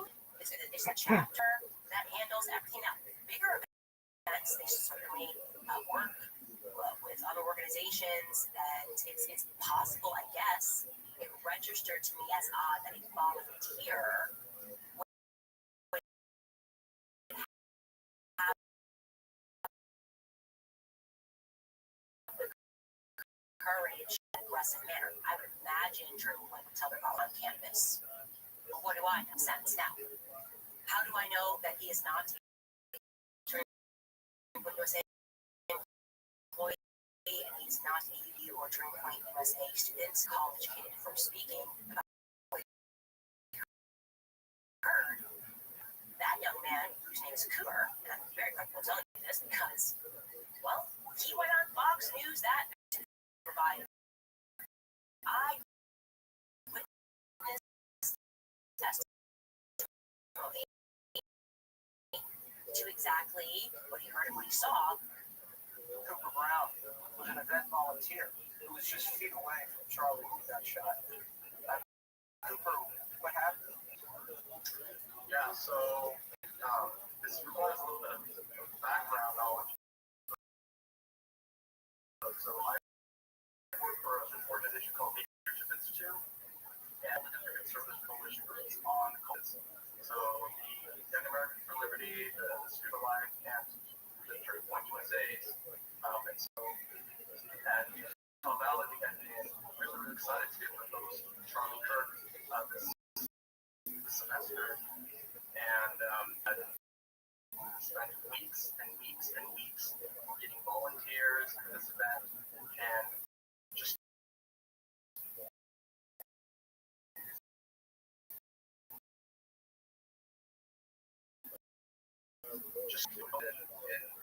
maximum tragedy. So I'm trying to get in touch with this individual once I realized that not only did he speak the night of, he also spoke on Fox News today, which we did Turning Point USA. I don't ask him genuinely, did they say speak to this person who's not actually a TV USA student? Know how this works. The next day, sure enough, he appeared on Fox News again. And I'm not sure if we had that with Skylar, but if we do, let's roll it. That day, so volunteers that were designated roles that were going to be helping pass Turning Point USA merchandise and getting people signed up for the event. And my responsibility was, when the event actually started, to help manage just the microphone. So something simple as raising it, lowering it, making sure we're able to speak into it clearly. And I thought this was a fantastic opportunity to be really, really close, be able to witness all the amazing dialogue that was going to be happening on campus. A couple of things about Cooper Brown that to me is a bit of a mystery at this moment. First and foremost, you provide witness testimony, you start doing the rounds on Fox News, you are fair game, okay? I'm going to start asking questions, I need to know everything. Everything's got to be my timeline. So in trying to reach out, I received a ton of emails. One email said his cousin, and here is his number. Now I noticed that cousin happens to live in Phoenix, Arizona. So I went and just checked some profiles on social media. I found some Brown Phoenix, Arizona. Okay, maybe this person's from Phoenix, Arizona. Well, actually, went through what he has as his resume on this website where he says that he works with this institute. I couldn't get the things. Went to school in New Hampshire. I'm from the Northeast. School in New Hampshire, especially not the University of New Hampshire. You can go ahead and bet that you're going to be a local. So I'm looking for a kid that's from New Hampshire to go to this time. I found somebody from that name with his name, but it was actually a girl that name graduated in the year he says he graduated. He doesn't look to me like he put according to his resume, he did. And the number that she gives me, which is the first thing that registers to me is odd, is to Utah. It's a Phoenix-based number, so I'm going this person, and why is it linking that number to somebody else who's 32 years old and has that same last name? I don't know. I intend answers, but there's something here that's just a little bit odd, especially given the fact that as a volunteer,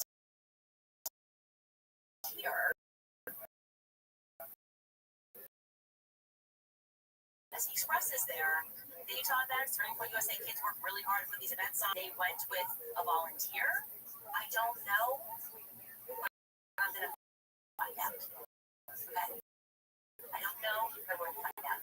So, to the Southern New Hampshire with this Cooper Brown, and you majored with him in politics, and you find some insight. I'd like to hear from you. I am Turning Point USA.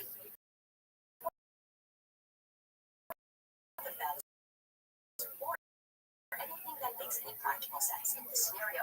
So brand new on this day. Trump was shot from the front, so we know bullet trajectory. There's no gains, there's no magic bullets. It's a smaller weapon. Okay. Your ears didn't betray you. My ears didn't betray me. We definitely did hear a very recognizable sound, a rifle shot. But I'm telling you that Charlie wasn't hit with that rifle. And there is not a medical examiner's report or a death certificate which will stipulate otherwise. It doesn't exist.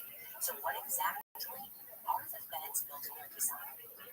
vibes or sheer corruption. Because I'm thinking it might be a latter. The person that can make that fit. Look, I did receive a tip, and guess what?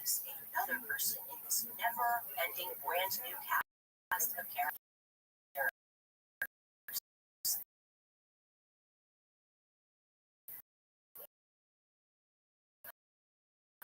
That was involved in this story, and this person, an email, insisted to me that this is somebody that we should look further in.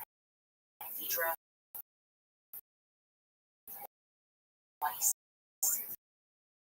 Amaro, her name, and she flew in from California. She was announced as the new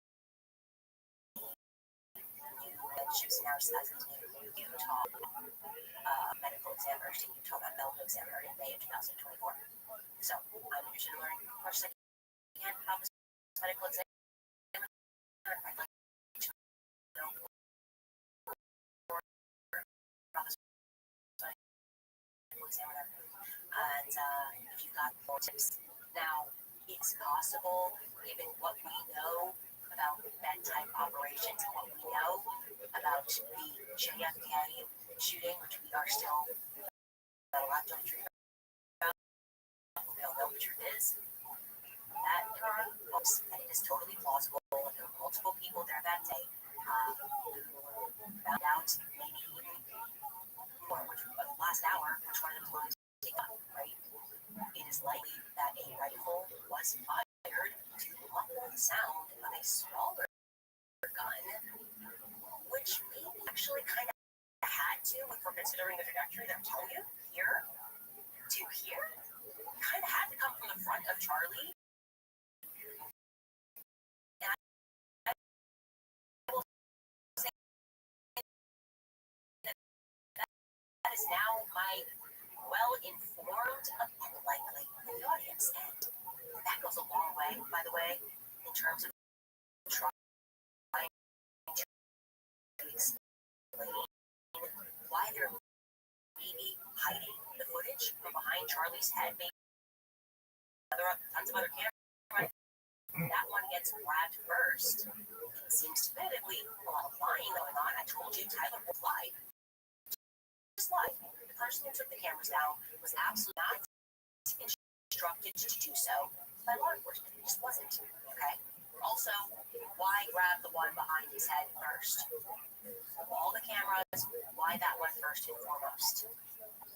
And when I actually think about the clip that I was shown, it was more to the right. I actually feel that there is this remarkable blind spot on the left of Charlie, which is why anybody had footage, not footage if you're sitting there, footage this way.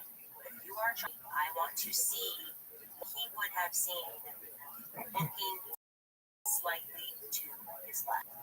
By the way, despite the fact that we had this amazing cast of characters, all these Caldera engineers made to the mainstream media to talk about what they heard, there was actually one eyewitness there who could not be shoved out of the way and was onto Fox News immediately after to provide a description of where he believed Titian and a Fox News contributor who was a witness to this event. He attended this event. He apparently was in communication with Charlie and Kennedy. And I have to say that of everyone that day, he's maybe one of the few people that I would say on mainstream media that's genuinely shaken by the event. He went live, was speaking through what he saw suspecting, and he was rebutting because he was a couple of showing the idea that the shot was from far away. That's very interesting.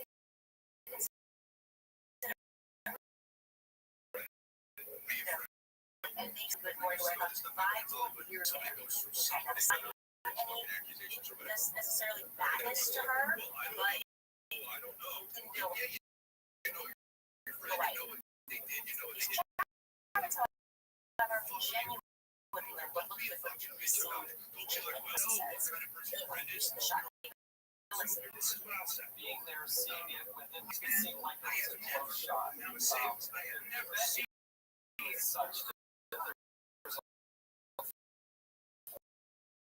we're story building, which is the administrative buildings, and things around the side are not quite so high. On the second level, and there are some people who were above Charlie, so that awning that you're seeing there, there's a place to be there, but the police moved people out to the sides, and so you could be right above where you were at. But if I had to guess, and again, it's still wrong, but if I had to guess, give a police statement right here, right now, today, see where that water is, it looked to me like it was right in close proximity, straight ahead, right in that area. Just if I had to guess. Interesting.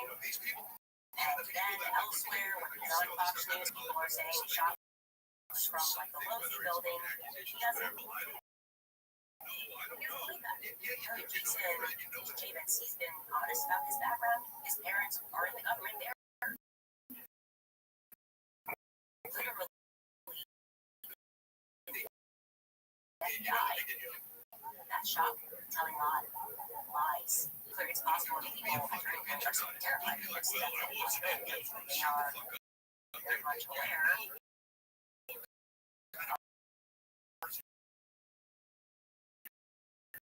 What these are capable of, and accidentally.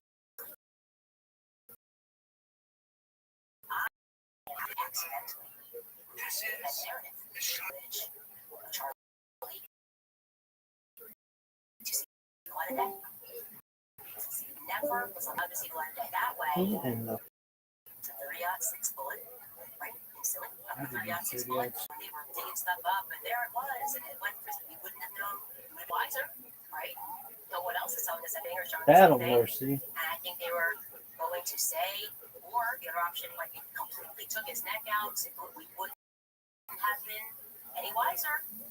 I watched it, and the thing that jumped out at me is that not only did the bullet not pierce through, but there wasn't a single dot of blood on Charlie's bleach white shirt. Look at this athleticism. Get this shit about his shirt. Look at this athleticism. We accidentally ruined what they were going to try to do to frame this. I think in 1-6 narrative. I would have a lot of difficulty getting that through.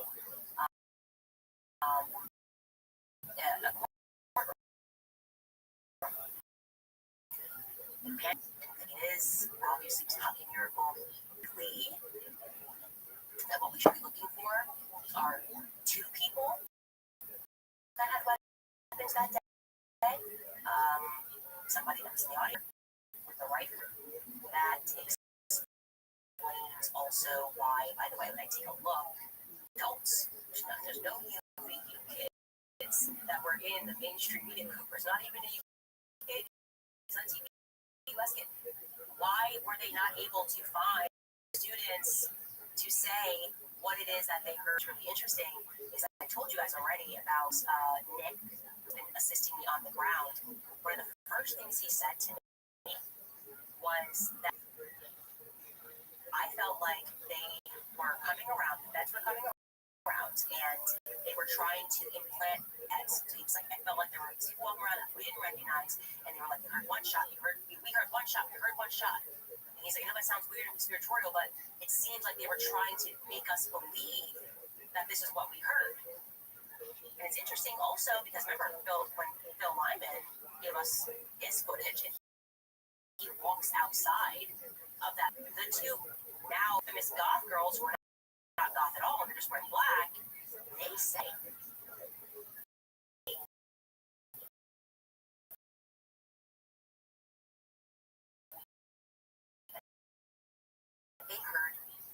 said that they heard two shots. Take a listen.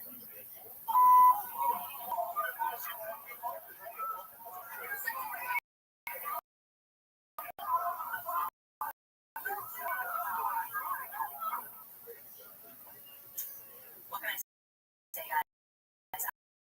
I think it's pretty obvious that our instincts from the very beginning, we probably need to Now look order that was in the audience and to the left. Some guy, Alex Jones, had created he blamed this on the computer of where the trajectory happened. We need you again, list YouTubers, gun people, gun enthusiasts, military men, people that they're discounting and saying you have no right to get clicks. No, please get clicks. Explain to us what it is that you know in this decentralized intelligence agency, given the information that it had unless we have a bullet that's doing the worm like a WWE wrestler, okay?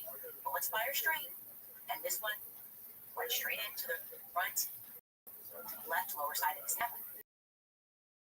Essentially exploded his artery. Not exit out of the back, but that is where a fragment was found. So map it out for us.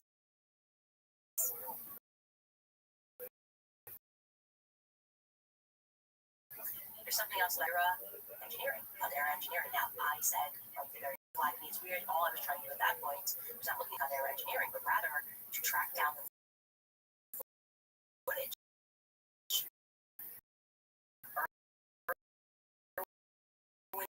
Steel, this steel, so many steels were involved. And I can tell you, I was receiving information from people who work with valves, been in the industry for 30 years.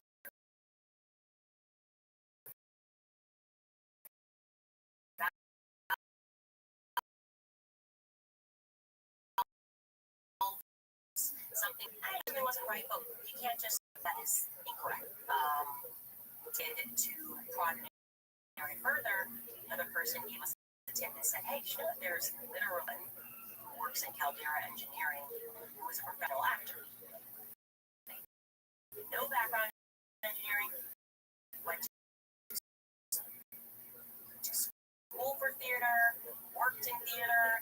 I looked through everything, went through it. I'm like, this doesn't get Caldera Engineering. Like, not later in life, just like randomly on his resume is Caldera Engineering. Why are they gay actors? I don't know. I can't really answer that. I'm telling you guys one of the things I have stumbled upon. Then somebody emailed us, and this was strange. We have not been able to corroborate this. We can tell you the link was real.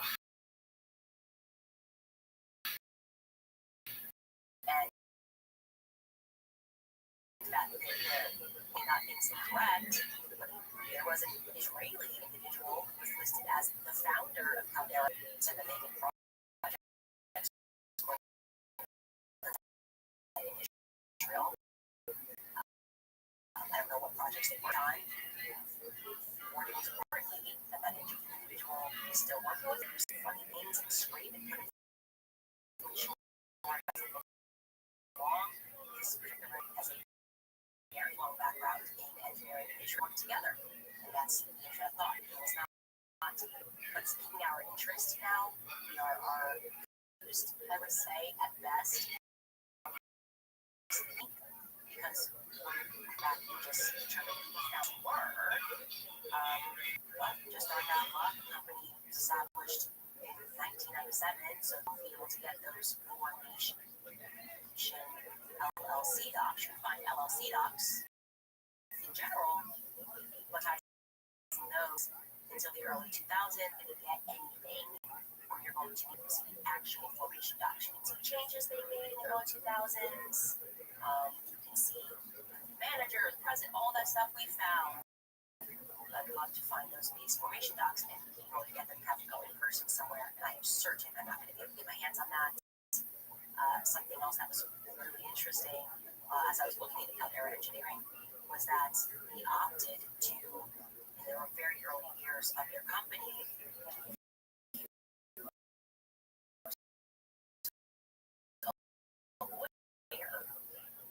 for trademark purposes down.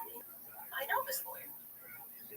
This lawyer was introduced to me by Tyler Boyer, Attorney Boyer, USA. I've worked with this lawyer. I paid this lawyer. This is crazy. So what is the between Utah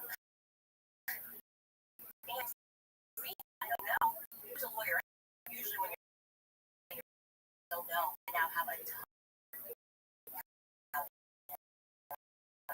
engineering have any information anything about that. Maybe you are interested. Actually, for 20 more tips at canvas.com. All right, you guys, I'm going to throw it to some sponsors.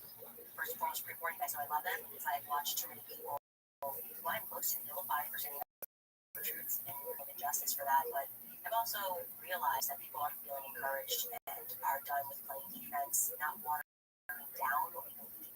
They're down in order for it to be palatable. The silence isn't kindness, of course, it's consent. And right now, the greatest silence is around the lives being ended or they take their first breath. To call ourselves defenders of life, we should act like joining the fight back with action. With just $28, that's what it will cost to pay free ultrasound to a woman that is in crisis. Abortion. Just $28 will help her see a life that's going to subject in her life by going to preborn.org/canvas right now. $28 will give 10 times that out. This is a line that we did on the gospel, and this is preborn.canvas. Financing is another company that I want to tell you about because the Fed has finally dropped interest rates, and that is great news for American homeowners. Expenses have been a major burden on families. Cycle of high interest that makes it ahead. If you're a homeowner, my friends over American financing, now interest rates have dropped, and homeowners are seeing options in the low fives. Compared that to credit cards, charging rates are up in the 20s or higher. There's an easy path to see how you finally put your hard-earned equity to work for you. American financing can help you pay off that expensive. Free up your cash flow and keep your budget under control. Seeing customers an average of $800 a month you can get started today. You may be able to delay your next mortgage payment. Take control. Call American Financing at 795-1210. You can get 795-1210 or visit AmericanFinancing.net/Owens. AmericanFinancing.net. Also, something that you might love, you're always craving, specifically the ones that make your E6 100% grass sourced from small-scale alternative American farms. Soy, sugar, dairy, or GMOs, just clean, nutrient-dense fuel that food was intended to be. So whether you're road tripping, working late, or running around the kitchen, these things for high-protein energy without sweating your keto, carnivore, valley will work with your lifestyle. Jalapeno, summer sausage, maple, bacon, and teriyaki. So there's something. 55 values, trusted, proven, a 60-day money-back guarantee. So right now, 90% off your first order. Visiting PaleoValley.com. Use code Candace at checkout. Again, PaleoValley.com/Candace. Promo code Candace at checkout. All right. A couple of updates for you. We're reading all of your emails. I want to tell you we're working on it. Okay. It's like an investigation that never stops. It just trains their slowly moving as you get answers. And like I said, even that, waiting for people to react, as people say, I was guilty of what but I need to watch people lie. Now, one area of conversation about, but I want you to know we are still working on it, are the two planes that day. Right? One of them being the plane that people have recognized, military, that's tail number 1098L.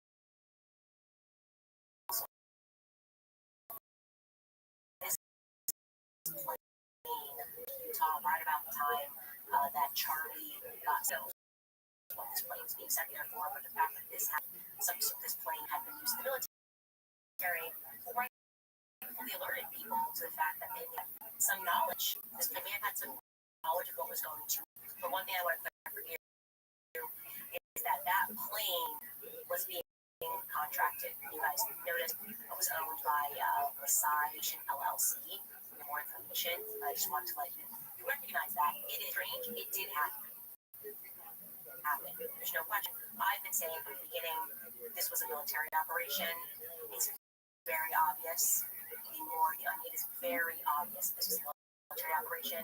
So it's fitting that you would have a plane that the military certainly uses. Who would contract that sort of plane? Now, this is a very easy question. Ash Patel to answer. Take Ash Patel, most transparent ever, except when it comes to Epstein. What's up with this plane? Certainly, you have knowledge of who contracted this plane. The answer, if you're being transparent, is going to be like, oh, just a coincidence. You know, just a coincidence. Somebody decided to take a vacation flight from Texas over Utah to Full Circle and return back home. It happens all the time. You know, when you're bored and you just have an unbelievable amount of money.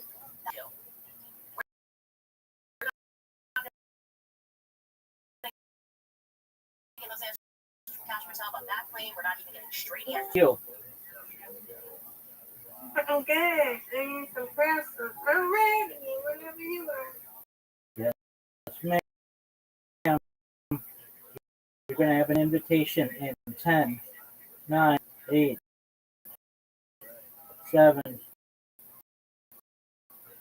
6, 5, 4, 1.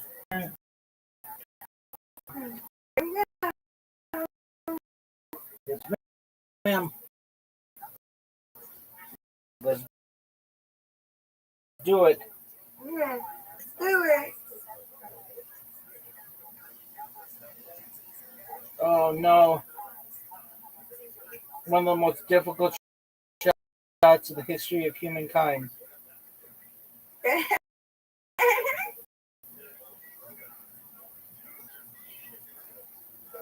Squares with me. Go. 2 in a row. That's all right. Get this spare. I know you can do it. Get that group on the right, and maybe I'll knock down the one on the left. Oh, come on. Come on. You got the wrong. That was not cool. You deserve to get that one. Give it to me.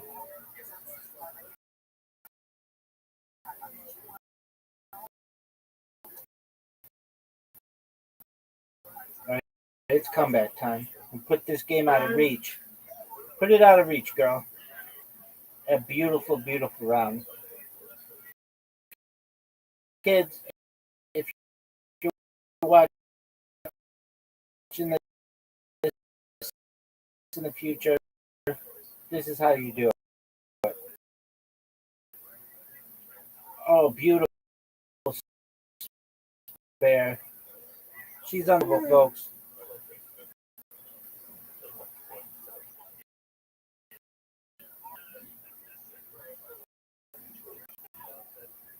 She's going to increase. She's going to be able to cruise into the final round.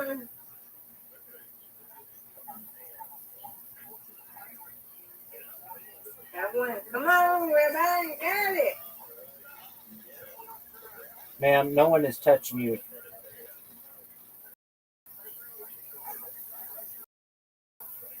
Give me this. Give me this. There we go.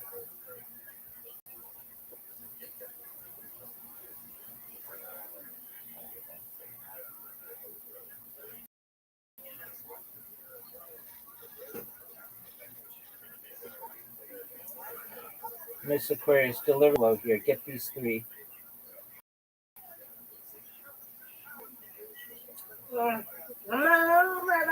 Comeback time, girl.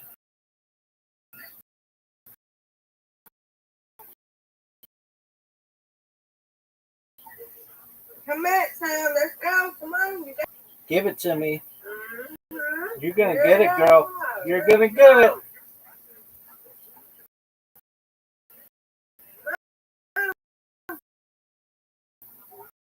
Got it. I'll take it. What a comeback. You win. I win, you win. Absolutely. No doubt. No.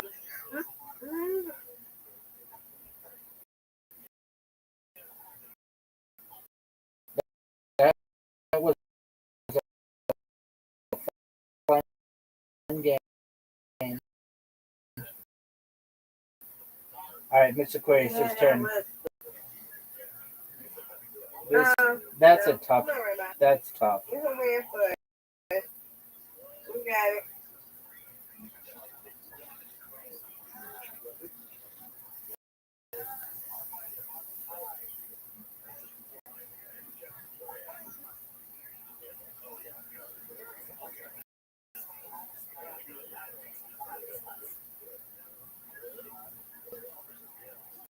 Mm.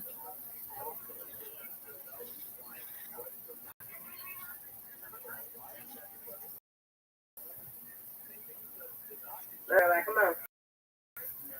Waiting for us, round. No doubt.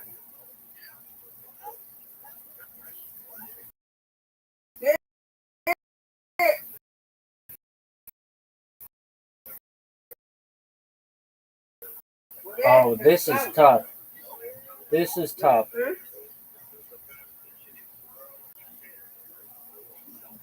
You've got it. No doubt. Get it. Get it. Get it. Get it. Get it.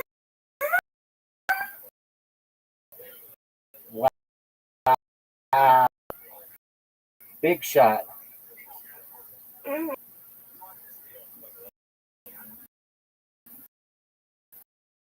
Miss Aquarius' turn for the comeback. Get another strike. Ooh, that's a good. Get this one. No, never get it. Come on, Ralph. No doubt. Waiting for us now. No doubt.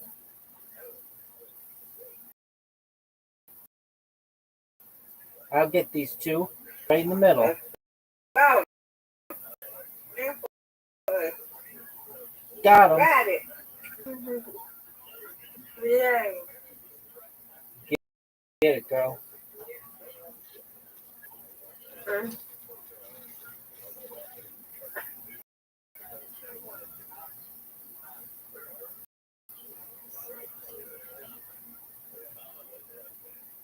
All right.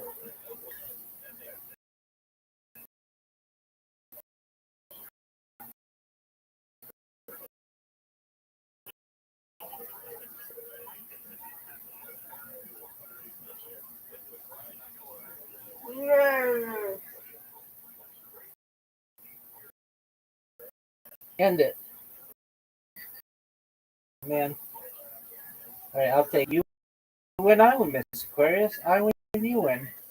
Undefeated, undefeated in bowling, undefeated in friendship. We both win.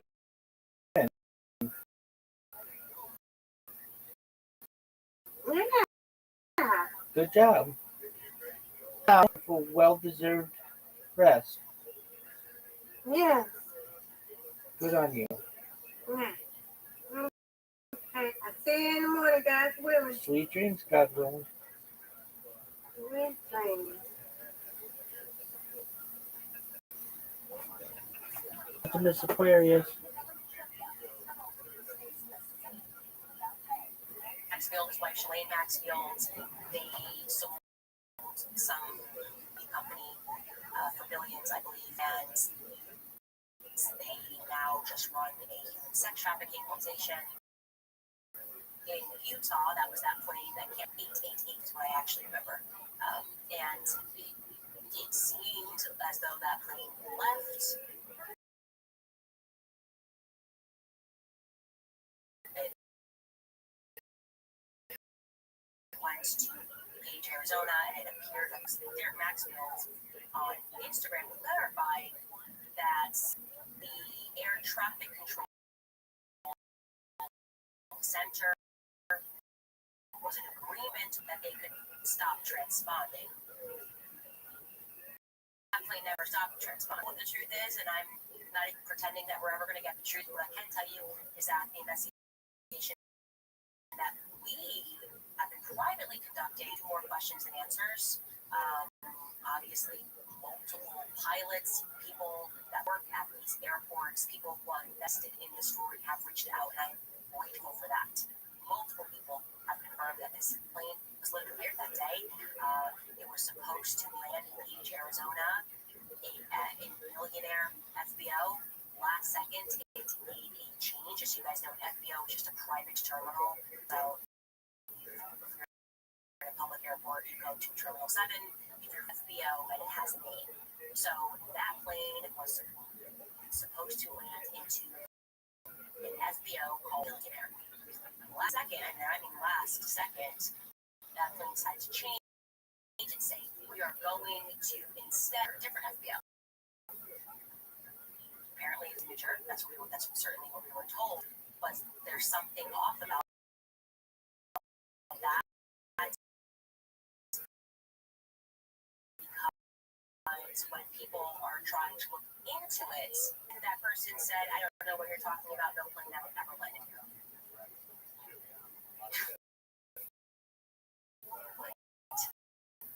Multiple people have confirmed this really very unusual.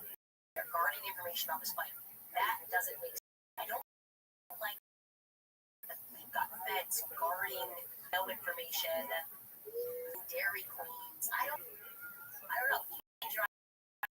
Ice cream guarded. What is going on? Like whatever is going to come out. If you would have, and I would put it past you, you'd have to get rid of all of us. You got like 7 billion people that ethnically cleanse right now. If you want us to just forget about Kirk stories, no one's forgetting it. Okay, the ballistics guys on YouTube that we're all listening to, no one's letting this one go because that's your fault. I don't know whose sadistic idea it was. Is a public execution. Tell you where you made the mistake. Okay. In 1963, when JFK was shot, people didn't watch it on TV. People mostly read about it, and then the feds lied about it, heard about it. But to be able to have us watch that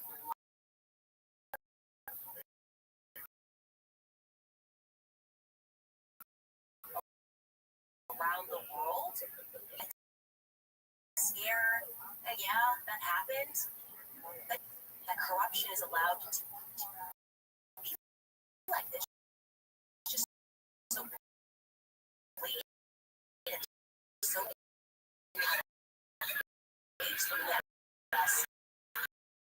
if we're not going to. You ask questions.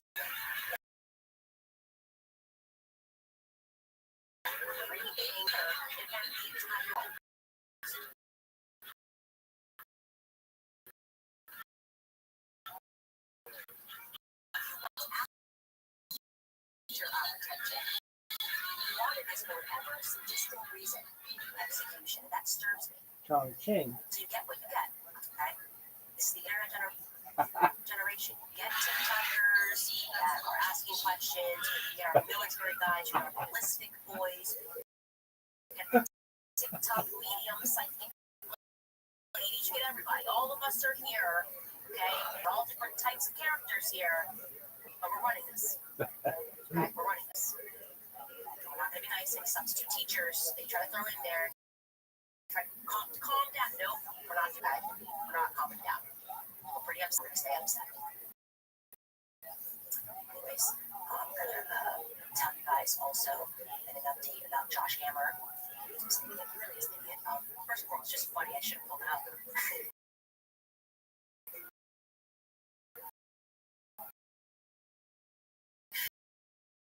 He also brought up his time, and so he was releasing a statement about how his retreat was, and he and himself totally did not press Charlie on anything. And in this public statement, he mentioned his book. He said, when I came to the Hill, he wanted me to bring wacky. It's always appropriate to bring people, which is just amazing. His response yesterday to our was to release text messages. Which when you call, great, it lets us know that the call happened at the exact same time that we figured it would actually happen in our timeline. And an evening call before each week call hit in this 3-hour window. But these are the messages. We should read them. Charlie Kirk, thank you for your help, guys. Totally standard response that you say no matter what. Exclamation points. And then I assume this is Josh Hammer that replies, good luck at campus visit start. Don't hesitate to know, or any of us know, how we can help. What's your first stop tomorrow night? And I thought that was weird because I feel like his whole story was that Charlie was reaching out to him because he wanted help to strengthen his debate on how to strengthen. He loved Israel so hard that he was like, give me best talking points so I can go out there and I can defend the state. I know that like a couple hours left.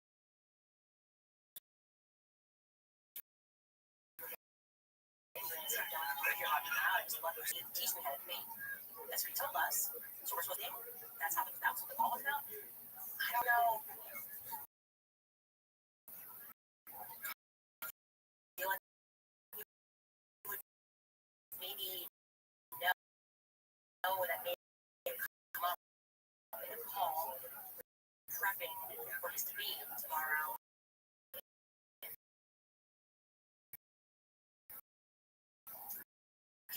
Can't be trusted and lies to his team. Topic of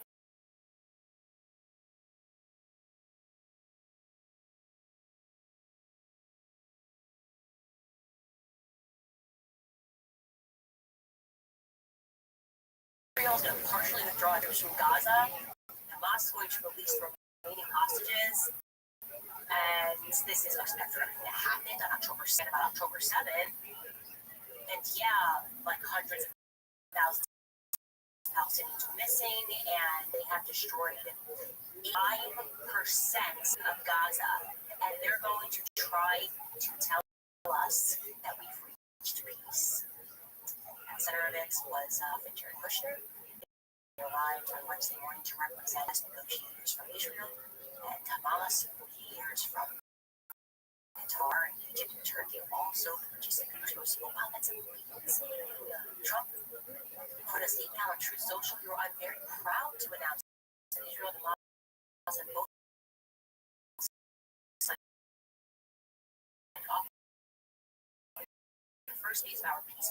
All the hostages will be released here as the first steps towards a strong, durable, everlasting peace. I can't even finish it because it makes me sick that they think we're this.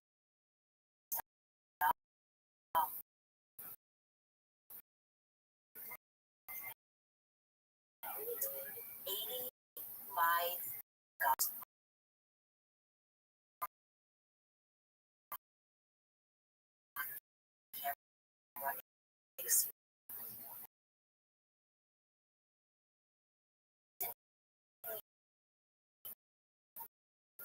For October 7th.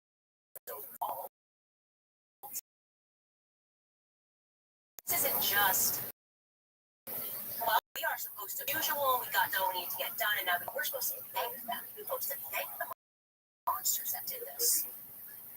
Have it in your heart and say thank you to Jared Kushner, Donald Trump, Bibi Netanyahu, who are just business partners playing a role.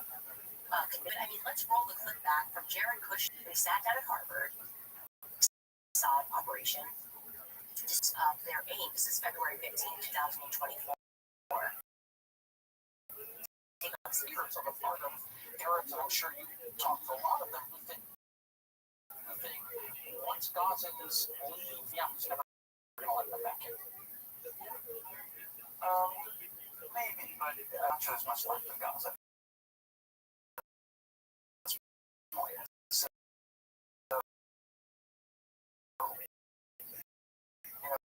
Gaza was not really a historical precedent, right? It was Egypt, and then over time, different governments that came in different ways. So, war, usually when wars happen, borders are changed. Terror that is there, so not a threat to Israel or Egypt. I think that military on either side really have a terrorist organization befriending them. And Gaza's war bombing, it could be very valuable to if people focus on kind of building up to education or innovation, what could have been done. And so I think that it's a little bit of an unfortunate situation there, but I think from Israel's perspective, I would do my best to move the people out and then clean it up. But I don't think that Israel has stated that they don't want people to move back there afterwards.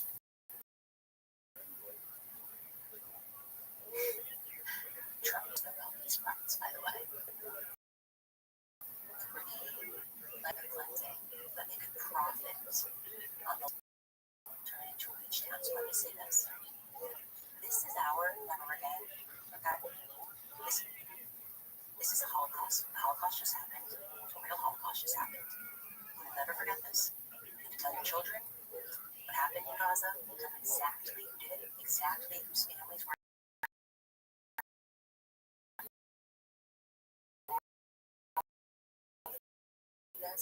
Tell you, like, go to Gaza Beach. We're the vermin of our society because they are. They are. Their children will be cursed. Okay? Go play in the same game that your forefathers planned to murder children. Cursed. Every person who steps foot on that, every family that is set to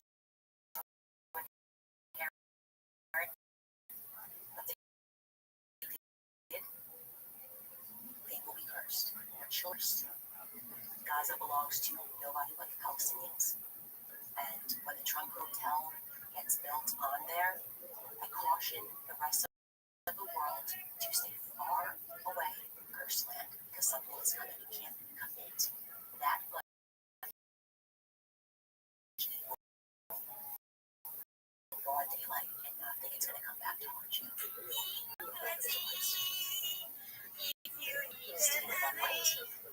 Obviously, I was looking to see what people thought about the text messages. It was really funny. Funny thing about the clip of that Walsh. It's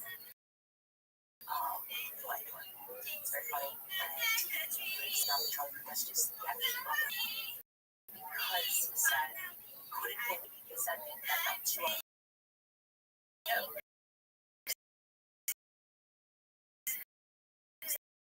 I genuinely thought it was like you must have done a lot to make him actually write that statement. Don't do all the notes to that Walsh in that text message. I have no choice but to leave the cause. And anyways, he gave some very sage, not going to be heated by the Josh Hammers of about what that really means. Charlie away. Take a listen to what Matt Walsh had to say.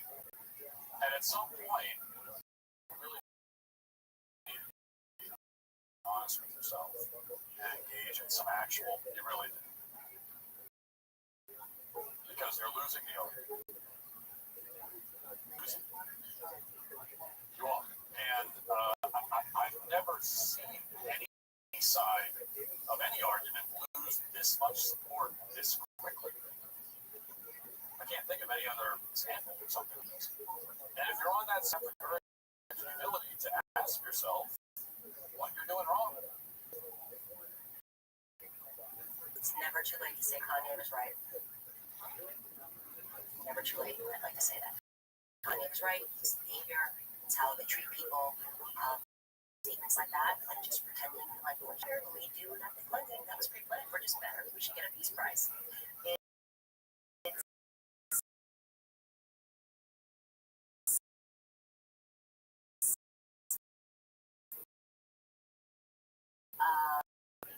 Like I said, unless they got a plan, I think they do. To kill 7 million people, our memory will not allow them. We're almost on an hour. Go to some more of our sponsors.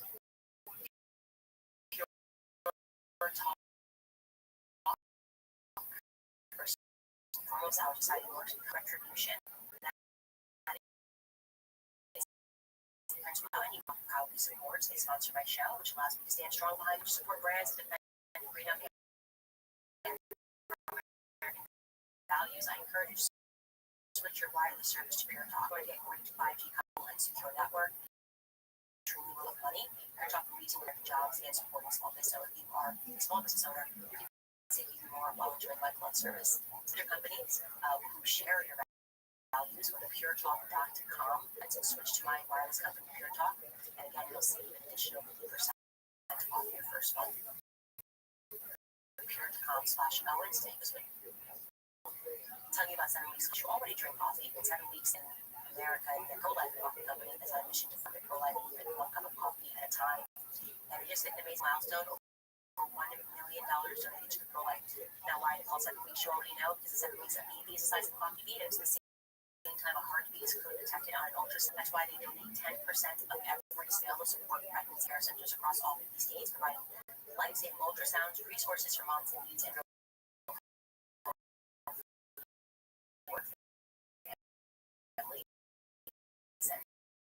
all started with just one simple, like, free sheet, low acid, and it's organically farmed, so it truly checks all the boxes. You can head to 7weekscoffee.com and you'll see 15% for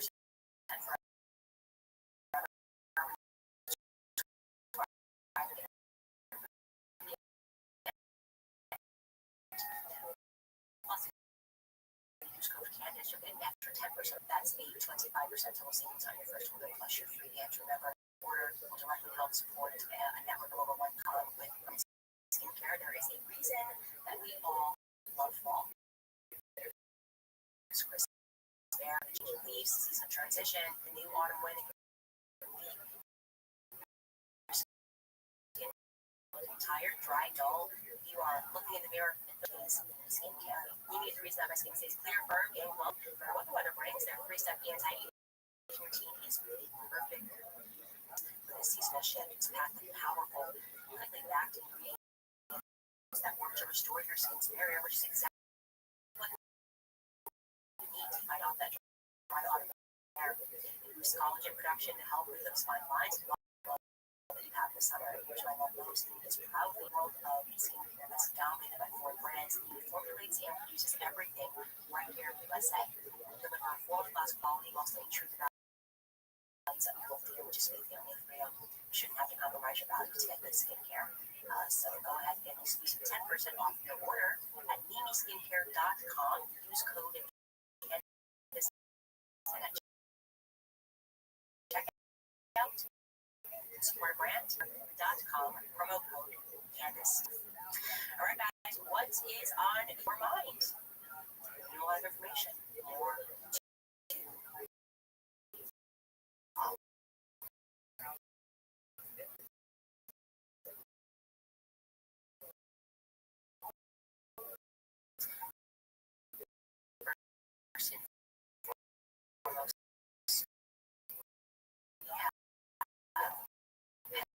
Petra.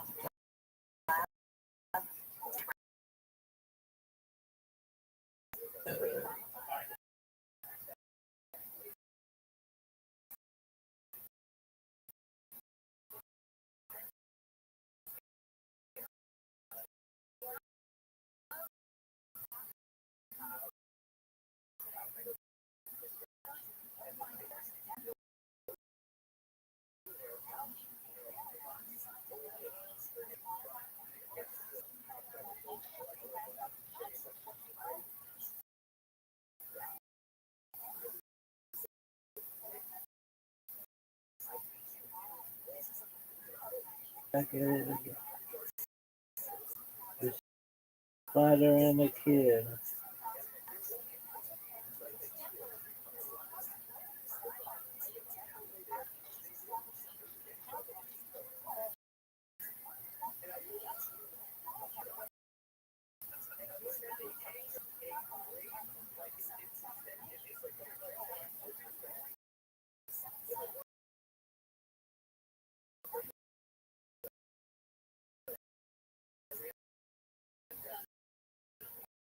Full of blue.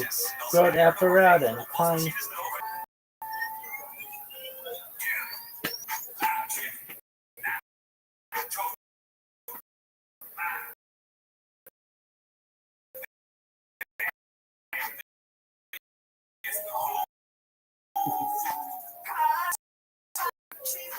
Yeah.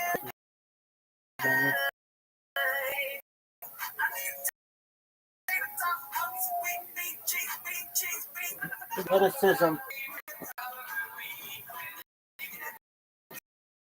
Anyways,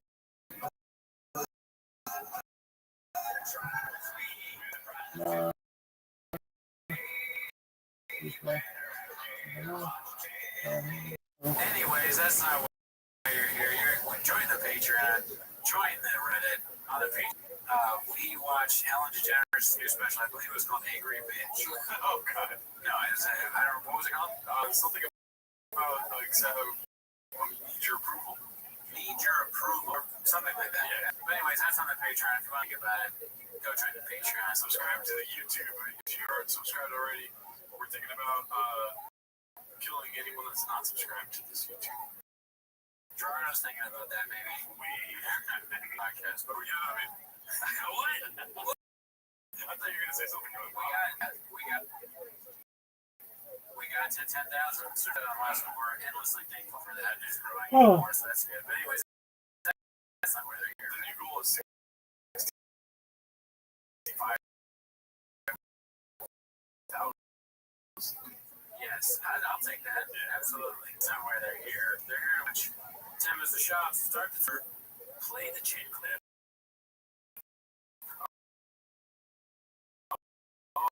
Alrighty, let's see what we got.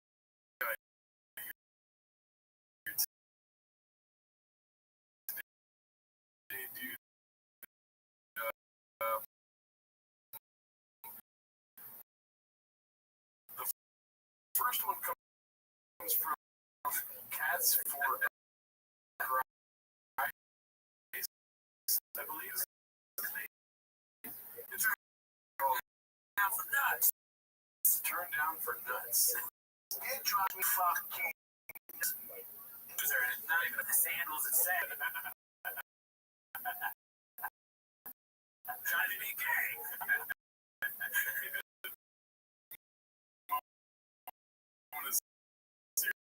Seriousness, Dills and Gay still. Yeah, that is so funny. Play that all the every. Should we get going and then you hear see what else we got here? This one's called My Boy Got Left Out Again, posted by Rabbit 633.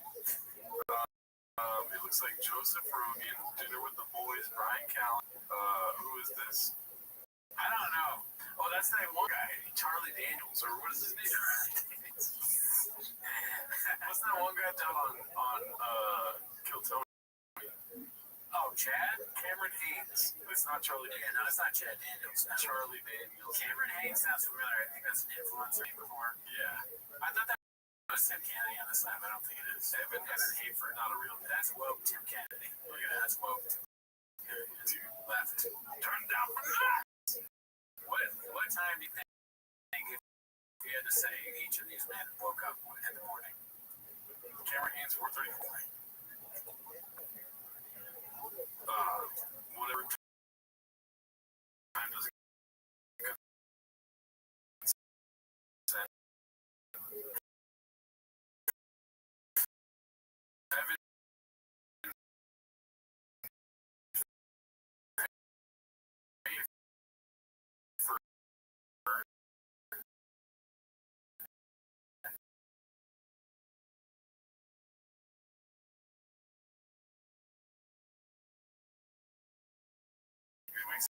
about 5'2".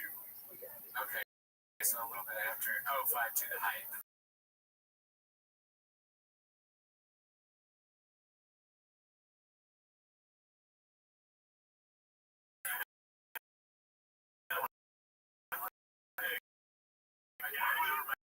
Just like his. All right, this one is.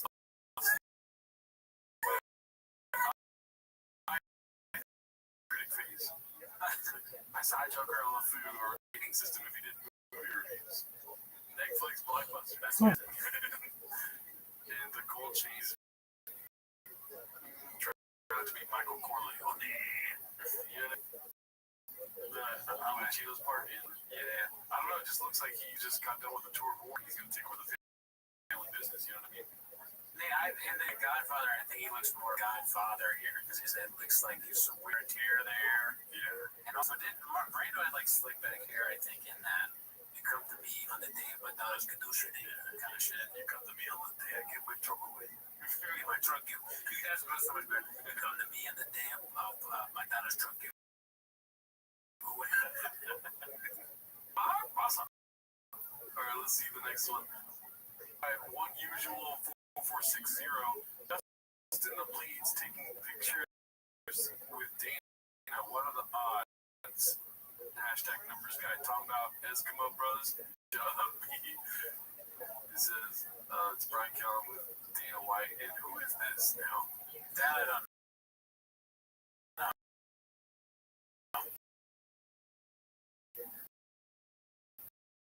I like how he doesn't get a tag. Everyone else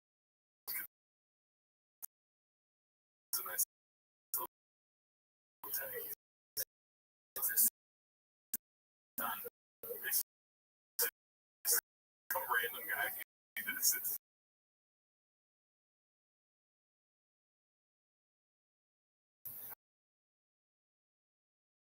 Always has been.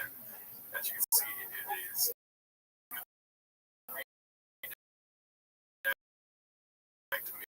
made a YouTube video where somebody else